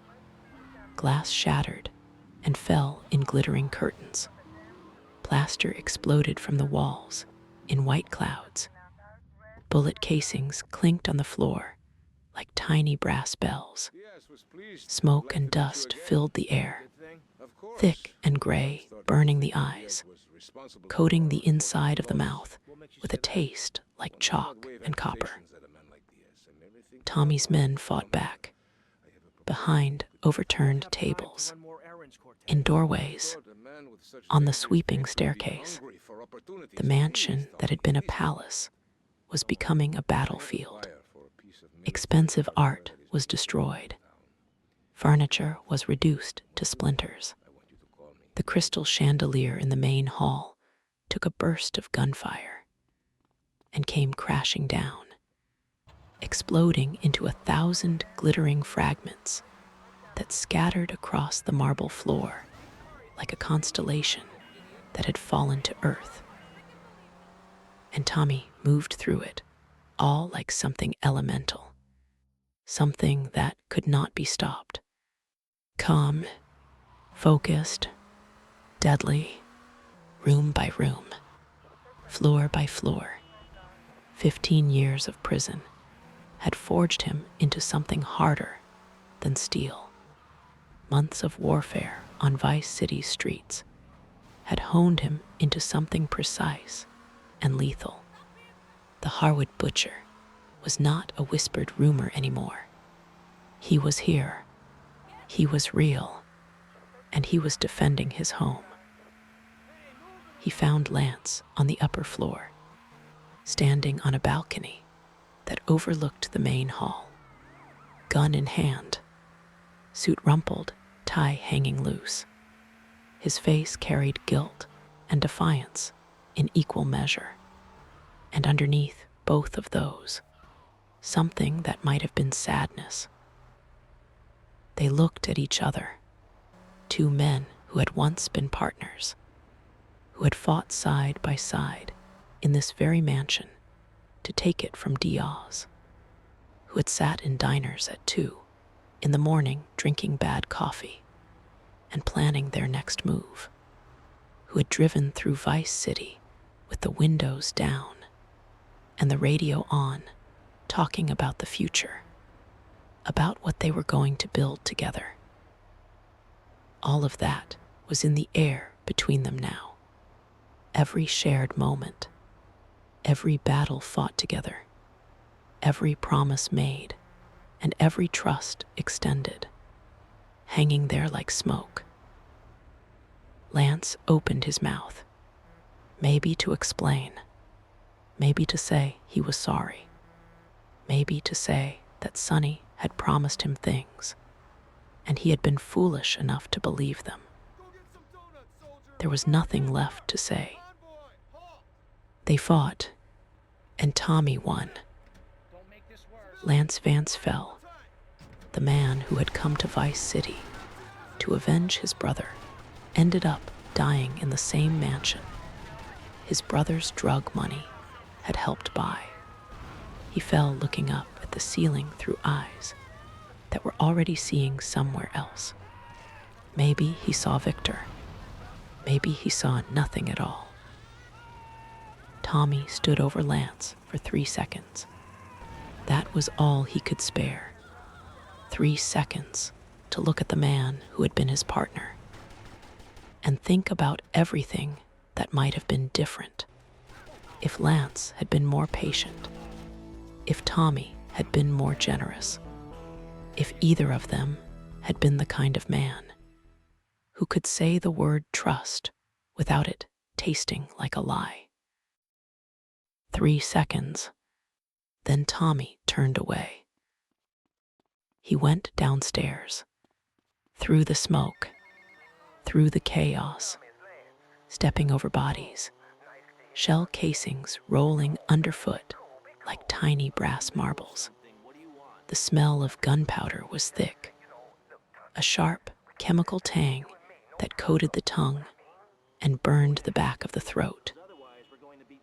Sonny was in the main hall, the big room with the marble floor and the sweeping staircase. He stood in the center of it, surrounded by the last of his soldiers. The briefcases of counterfeit money were open on the floor around him. Bills scattered everywhere, mixed with plaster dust and broken glass. Sonny had found them. He had examined the bills, and he had realized they were fake. Every single one. His face was red with rage, the veins in his neck standing out like cords. But Sonny was not just angry about the fake money. He had one more revelation, one more card to play, a truth he had been carrying like a weapon. He told Tommy about the docks, the ambush, the one that had started this whole story, the one that had killed Harry and Lee and Victor Vance. Sonny had known about it. He had been part of it. He had arranged for the ambush to happen. He had been getting a cut of the stolen money and drugs from the very beginning, while Tommy was scrambling to survive in Vice City, while Tommy was fighting and bleeding and building an empire from nothing. Sonny had been sitting in Liberty City in his comfortable office, collecting checks from the same people who had tried to kill Tommy. The whole thing, every single piece, Tommy's trip to Vice City, the drug deal, the ambush, all of it, from the very beginning. A setup. Sonny had never expected Tommy to survive. The plan was elegant in its cruelty. Send Tommy south. Let someone else kill him. If Tommy died, problem solved. If Tommy survived, but lost the money, Sonny could blame him and use it as leverage. Either way, Sonny won. That had always been the game. Even Harwood, 15 years ago. Tommy was sent into that trap because he was expendable. A tool, a weapon to be used and discarded. Tommy had been a pawn his entire life. Tommy stood there and let the truth settle over him like cold water. 15 years in that cell. The bad food, the fluorescent lights, the tiny window. 5,000 days of his life gone. Because Sonny Forelli had decided that Tommy Vercetti was not worth protecting, not worth caring about, not worth even a single phone call. Something settled behind Tommy's eyes. Not anger. He was past anger. What settled there was something colder, something quieter, something absolutely final. The kind of calm that exists in the eye of a hurricane. He raised his gun. Sonny saw it, reached for his own weapon. His hand moved fast, but not fast enough. Not nearly fast enough for a man who had spent 20 years behind a desk, while Tommy had spent 20 years fighting for his life. Tommy fired. Once, twice, 3 times. Sonny Forelli stumbled backward. He looked down at himself with genuine surprise, as though the possibility that someone might actually shoot him had never seriously occurred to him. Then he looked at Tommy, and then he fell. His body hit the marble floor with a sound that was surprisingly quiet, the sound of a story ending. The remaining Forelli soldiers saw their boss go down. Some dropped their weapons. Some ran. It did not matter. The outcome was decided, had been decided perhaps, from the moment Tommy first set foot in Vice City. The gunfire tapered off. The last echoes faded into silence. The mansion went quiet, truly quiet. Smoke drifted slowly toward the ceiling. Broken glass crunched underfoot. The ringing in Tommy's ears was the loudest sound in the world. Ken Rosenberg appeared. Of course he did. He had survived the battle by hiding, which was probably the smartest thing anyone had done all night. His suit was wrinkled beyond hope. His tie hung at an impossible angle. His eyes were the size of dinner plates. He looked at the bodies, the bullet holes, the briefcases of fake money, the shattered chandelier lying on the floor like a dead star. "What now?" he asked. Tommy looked at him. Then he looked around the room. This room that had seen so much. Diaz had died here. And now Sonny. The room was damaged. Scarred, but standing. Just like Tommy. "We keep everything," Tommy said. And he meant it. The mansion, the businesses, the empire. Vice City was his. From the beach to the bay. Every block, every building, every dollar. Tommy walked outside, through the damaged front door. He stood on the steps and looked out. The sun was coming up. The sky was turning gold. The palm trees were black outlines against a brightening sky. The bay was flat and still. Not a wave, just dark water reflecting the first colors of dawn. Birds were beginning to sing. Small birds hidden in the trees, calling to each other in short, bright notes. The air was cool, and it smelled like salt and jasmine, and very faintly like gunpowder. Tommy breathed. He breathed in the morning. He was alive.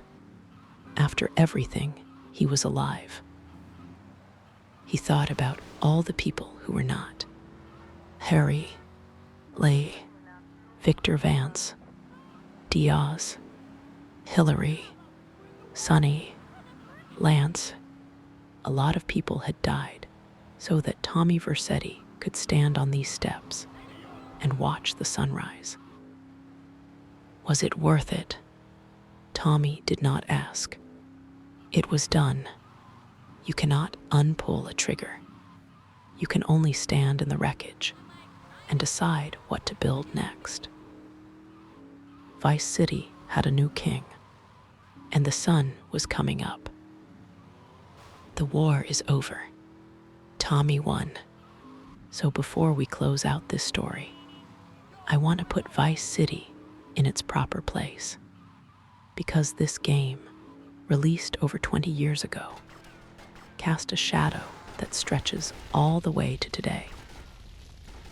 Grand Theft Auto Vice City was released in 2002, and it was a phenomenon. It took the open-world gameplay that Grand Theft Auto 3 had pioneered just a year earlier and dunked it in 1980s nostalgia, killer music, and one of the best stories the medium had ever told. The game's version of Vice City was based on Miami, and it captured the era so perfectly that playing it felt like stepping into a time machine. The pastel architecture, the cocaine trade, the culture of excess, the soundtrack alone, featuring artists like Michael Jackson, Blondie, Flock of Seagulls, Hall and Oates, and dozens of others, was worth the price of admission. Tommy Vercetti was voiced by the late Ray Liotta, the legendary actor known for Goodfellas and Field of Dreams, among many other films. Liotta brought a gravelly intensity to Tommy that elevated the character from a collection of pixels into something that felt genuinely alive. His performance was so iconic that Tommy Vercetti became one of the most beloved protagonists in gaming history.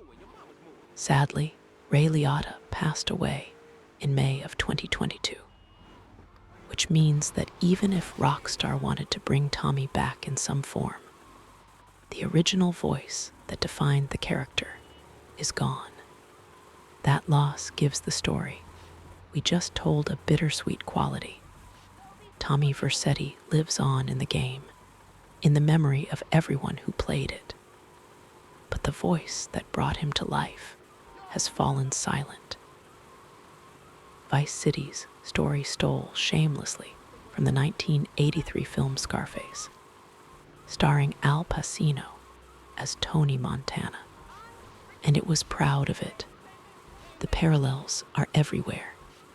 Both Tommy and Tony are exiles who arrive in a version of Miami with nothing. Both build criminal empires through violence and determination. Both operate from lavish mansions. Both face a final, climactic battle at their estates. There is even a chainsaw scene in Vice City that directly references one of Scarface's most notorious moments, hidden in a blood-splattered apartment in Ocean Beach as an Easter egg for players to discover. The game wore its influences proudly, and that honesty was part of its charm. The game exists in what Rockstar calls the 3D universe. That is the shared fictional world of Grand Theft Auto 3, Vice City, and San Andreas. These three games are connected. They share characters, locations, and storylines. Vice City is set in 1986. San Andreas is set in 1992. And GTA 3 is set in 2001. If you play them in chronological order, you can trace the threads that connect them all. Ken Rosenberg appears in Vice City as Tommy's lawyer, and then again in San Andreas. 6 years later in the game's timeline, older and broken, and struggling with a cocaine addiction that has destroyed his career. By San Andreas, Tommy has cut Ken out of his life entirely. When Ken tries to reach Tommy by phone, he cannot even get past Tommy's secretary. It is a sad, quiet end to a partnership that once mattered. Carl Johnson, the protagonist of San Andreas, ends up helping Ken navigate a dangerous situation involving the mob in Las Venturas. So if you have played San Andreas, you already knew where Ken's story was heading when you met him in Vice City.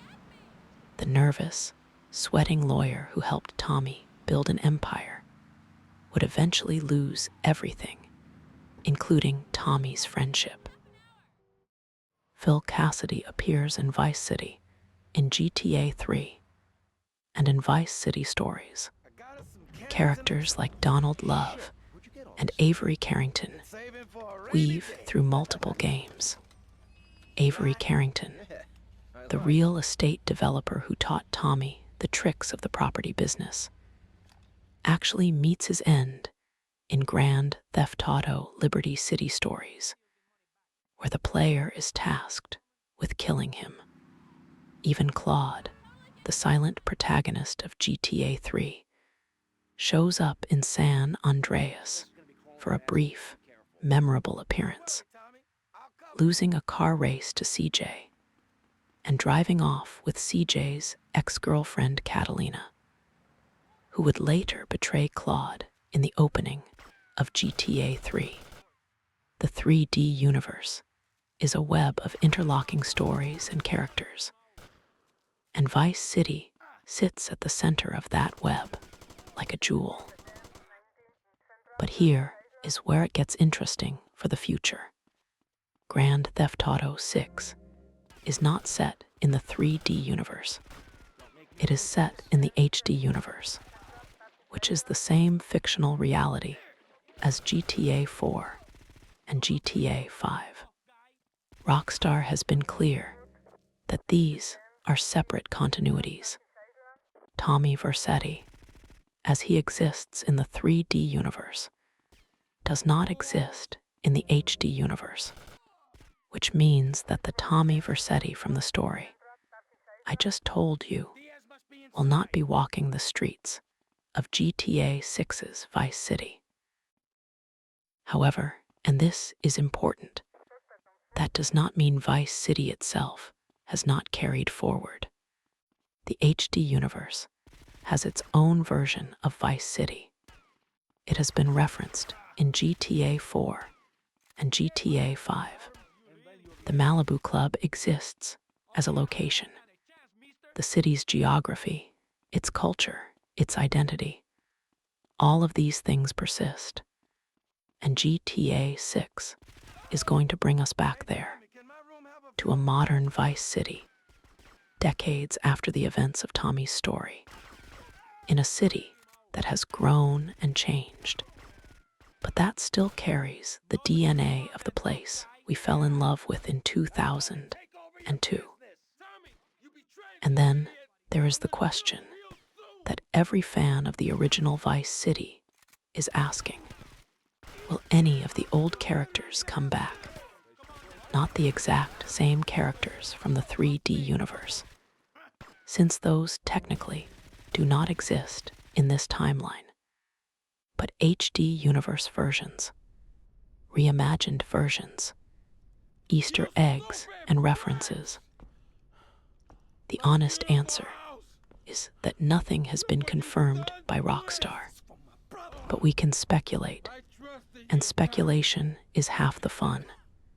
There are a few characters who seem like strong candidates for some kind of callback. Laszlo Jones, the radio personality, has appeared in every major GTA game from Vice City through GTA 5, crossing the 3D to HD universe divide. He is proof that Rockstar is willing to bring elements forward.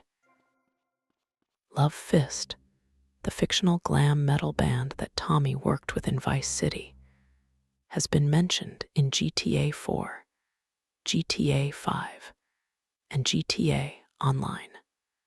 One of the band members, Willie, even makes a physical appearance in GTA 5. So the band exists in the HD universe. If GTA 6 has a classic rock radio station, hearing a Love Fist track would be a perfectly natural and deeply satisfying callback. Then there are the vehicles. This is where the connections get tangible. The Cheetah, that iconic Vice City sports car, modeled on the Ferrari Testarossa, was spotted in GTA 6's first trailer. The Cheetah Classic has been confirmed. It is returning. The Infernus, another Vice City legend inspired by the Lamborghini Countach, has appeared in every mainline GTA game since Vice City. The Deluxo, the DeLorean-inspired car from Vice City, was brought into GTA Online with the ability to fly. These vehicles are the connective tissue between the games. They carry the spirit of Vice City forward, even when the characters cannot. There is also a beautiful, poetic parallel between Tommy Vercetti's story and the story that GTA 6 appears to be telling. Tommy came to Vice City as an outsider, a man with nothing, sent to a strange city by people who wanted to use him.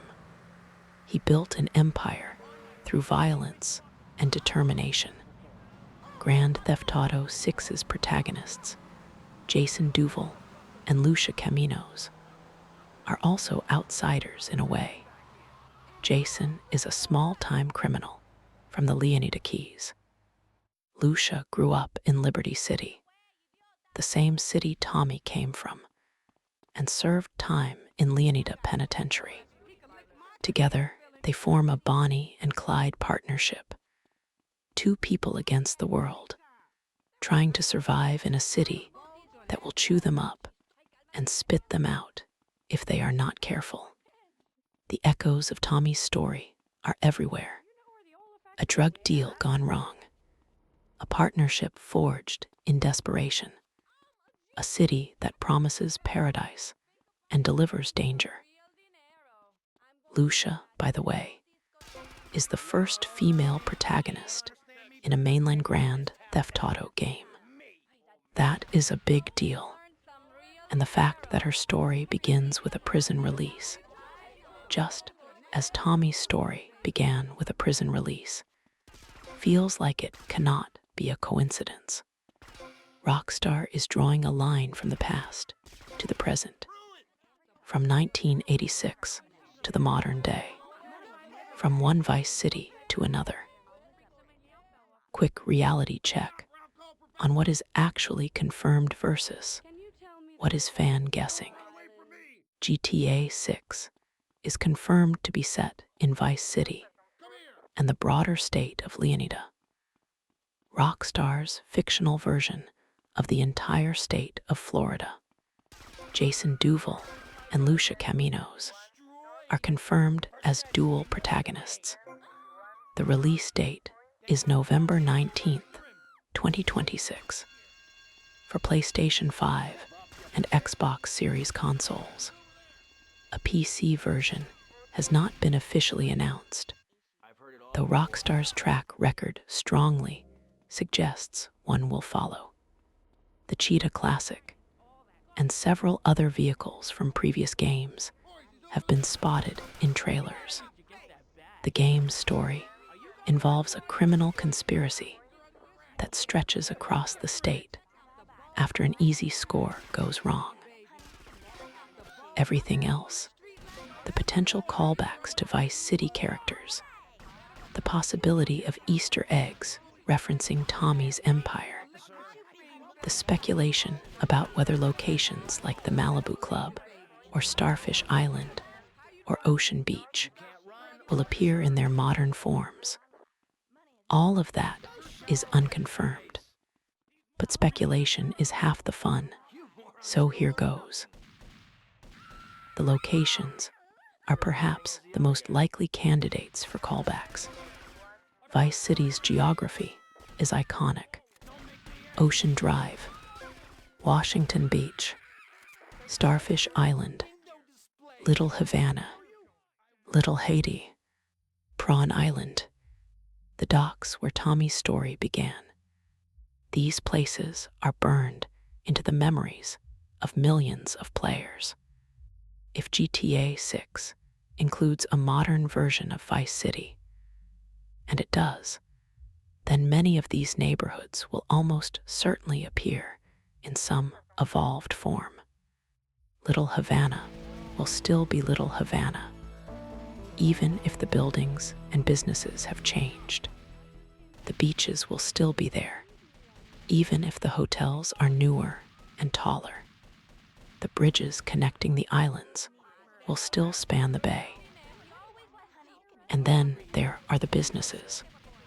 The Malibu Club, the Print Works, the Pole Position Club, Tommy's Ice Cream Factory, his taxi company. These places were such a core part of the Vice City experience that Rockstar would be leaving money on the table, so to speak, if they did not reference them somehow. Perhaps the Malibu Club is now under new ownership. Perhaps the Printworks has been converted into luxury condominiums. Perhaps there is a chain of ice cream trucks on the road that bears a vaguely familiar name. These are the kinds of subtle nods that Rockstar excels at, and that make their worlds feel lived in and continuous. The radio stations are another potential goldmine.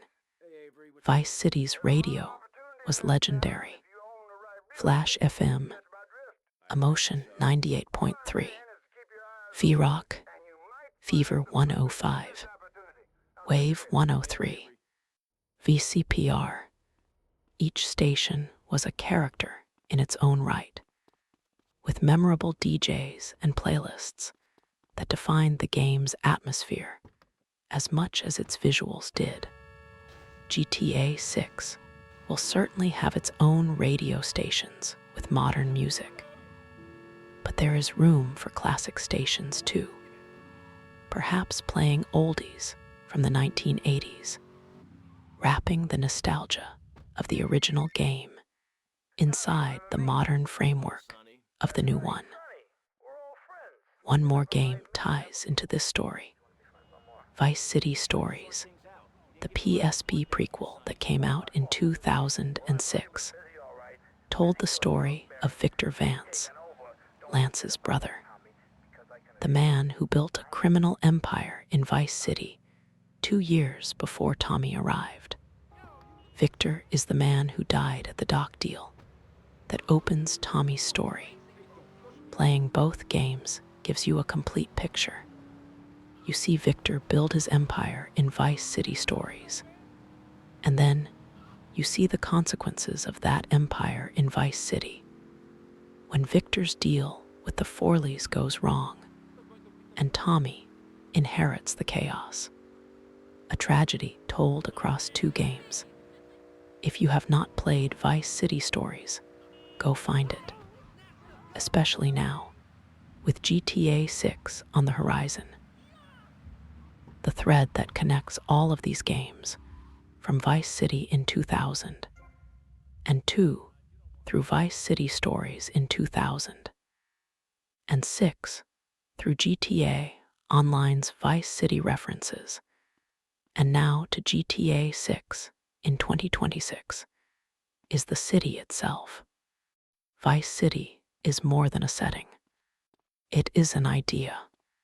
The idea of a place where the sun always shines and the rules do not apply, where beauty and danger exist in equal measure, where anyone with enough ambition and enough ruthlessness can build an empire, and where that empire can be destroyed in a single night. Tommy Vercetti understood that, and soon Jason and Lucia will understand it too. So what happened after Tommy won? The Forelli family retreated to Liberty City. They would not come back. The other crime families of the 3D universe, the Leones and the Sindacos, took note of what had happened in Vice City and drew the obvious conclusion. Tommy Vercetti was not a man to be crossed. Tommy's empire continued to run. The Malibu Club played music and laundered money. The ice cream trucks made their cheerful rounds. The taxis watched and listened. The printing press hummed. And Tommy Vercetti, the man who had been thrown away by everyone who was supposed to care about him, sat at the top of it all. But this story does not end with Tommy on a throne. It ends the way all the best stories end. Quietly, step outside the mansion. Leave Tommy behind. Walk into the night. Vice City is quiet. The battles are over. The gunfire has faded. The streets are empty. Walk with me slowly in your mind. There is nowhere to be, nothing to do. Down the palm-lined streets, the pavement is still warm from the day's sun, the heat radiating up through your shoes. But the air has cooled, just enough to be comfortable, just enough to make you want to close your eyes and let the breeze carry you. The streetlights cast soft golden circles on the sidewalk. Between the circles, gentle shadows, the kind that feel like blankets.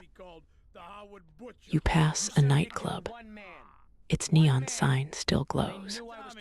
Pink letters humming softly. Inside, the chairs are stacked on the tables. The glasses are washed and drying. The disco ball hangs still, catching tiny fragments of neon and scattering them across the empty dance floor like sleeping fireflies. Keep walking. Past the harbor, boats rocking gently in the dark water. Their ropes creak, a soft rhythmic sound. Creak, creak, creak, like a rocking chair on a wooden porch. The boats bump softly against the dock. Bump, bump, steady and slow.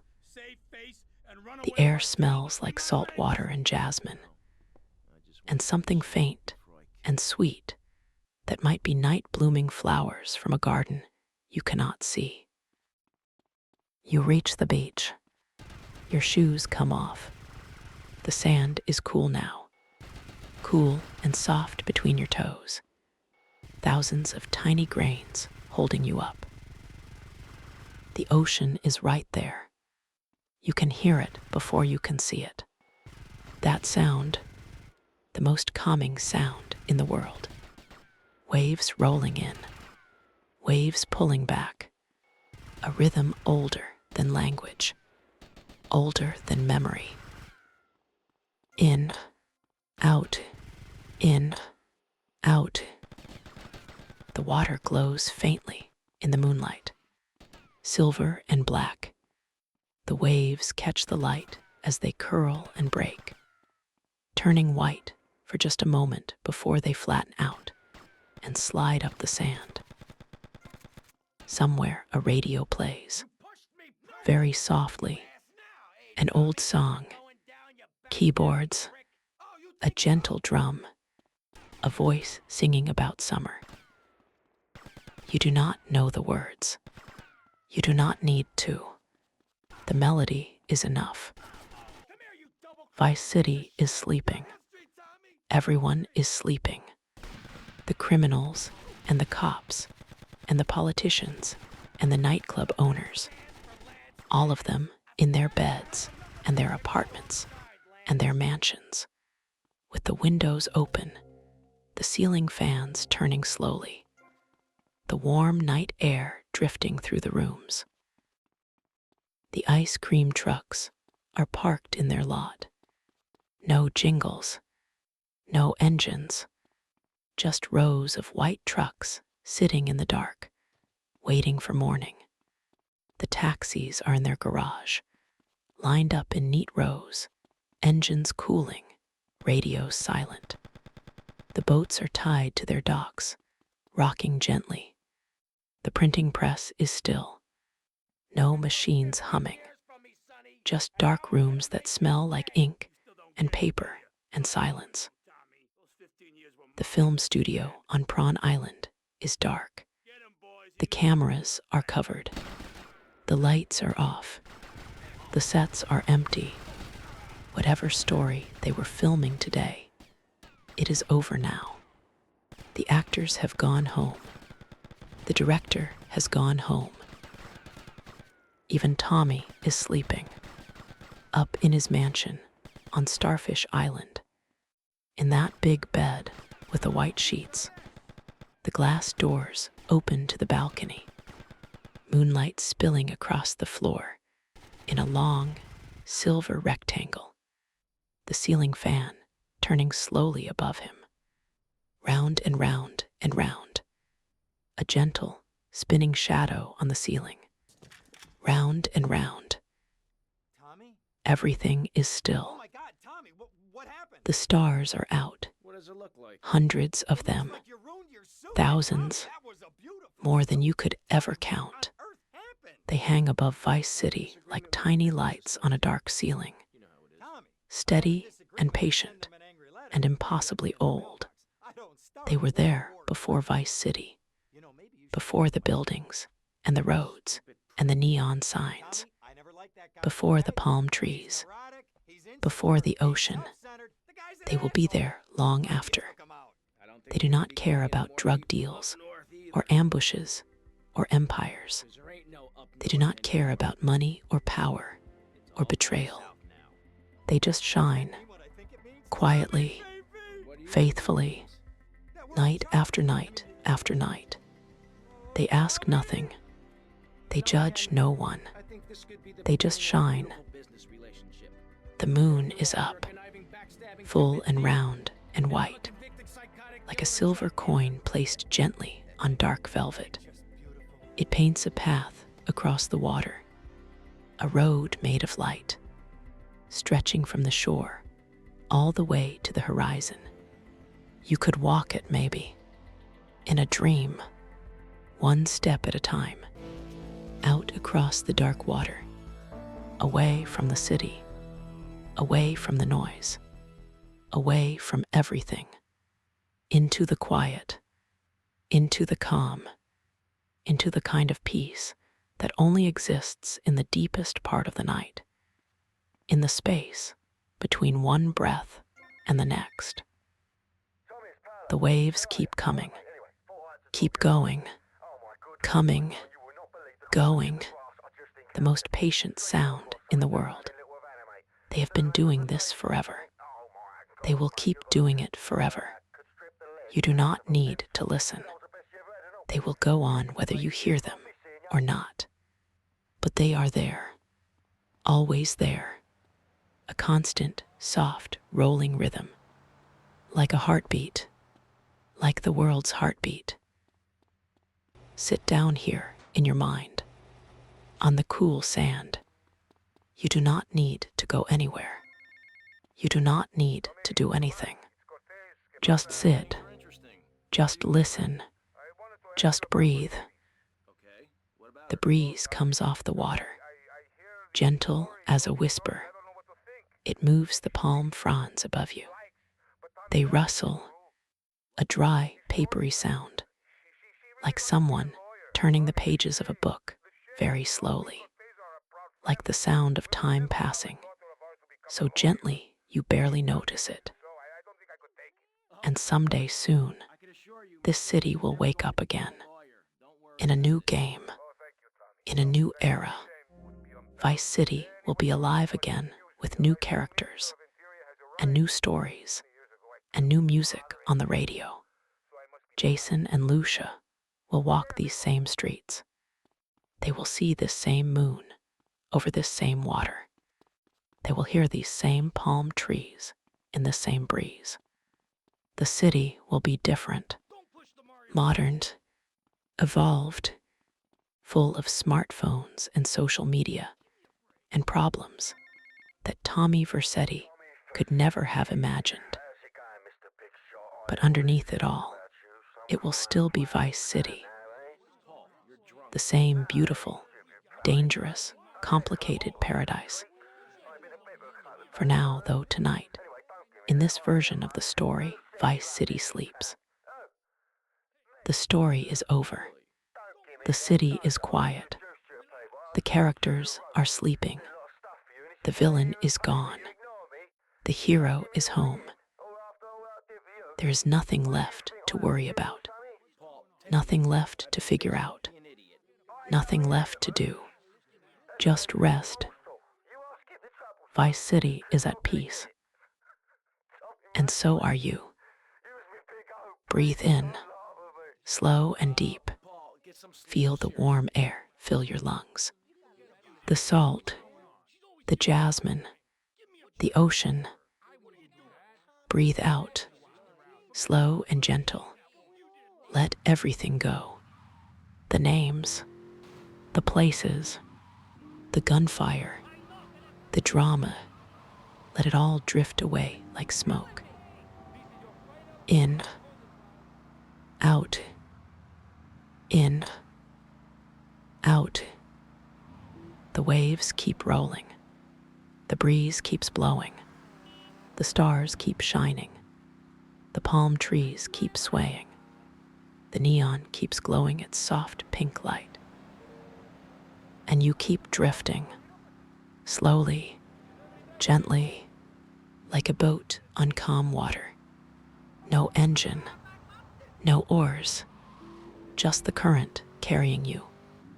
You do not need to steer. You do not need to paddle. Just float. Float. The music on the radio fades. The last note of that old song hangs in the air for a moment, like a soap bubble, shimmering with all the colors of Vice City's neon. And then it is gone. Silence, but not empty silence. Full silence, the silence of a world that has finished telling its story and is now content to rest. The silence of waves and wind and starlight. The silence of sleep. Good night, Vice City. Good night to Tommy Vercetti and his empire. Good night to Ken Rosenberg and his nervous hands. Good night to Colonel Cortez, somewhere out on the ocean. Good night to Lance Vance, wherever he ended up. Good night to the Malibu Club and the Printworks and the ice cream trucks. And good night to you. Thank you for listening. This has been the entire story of Grand Theft Auto Vice City. Sweet dreams.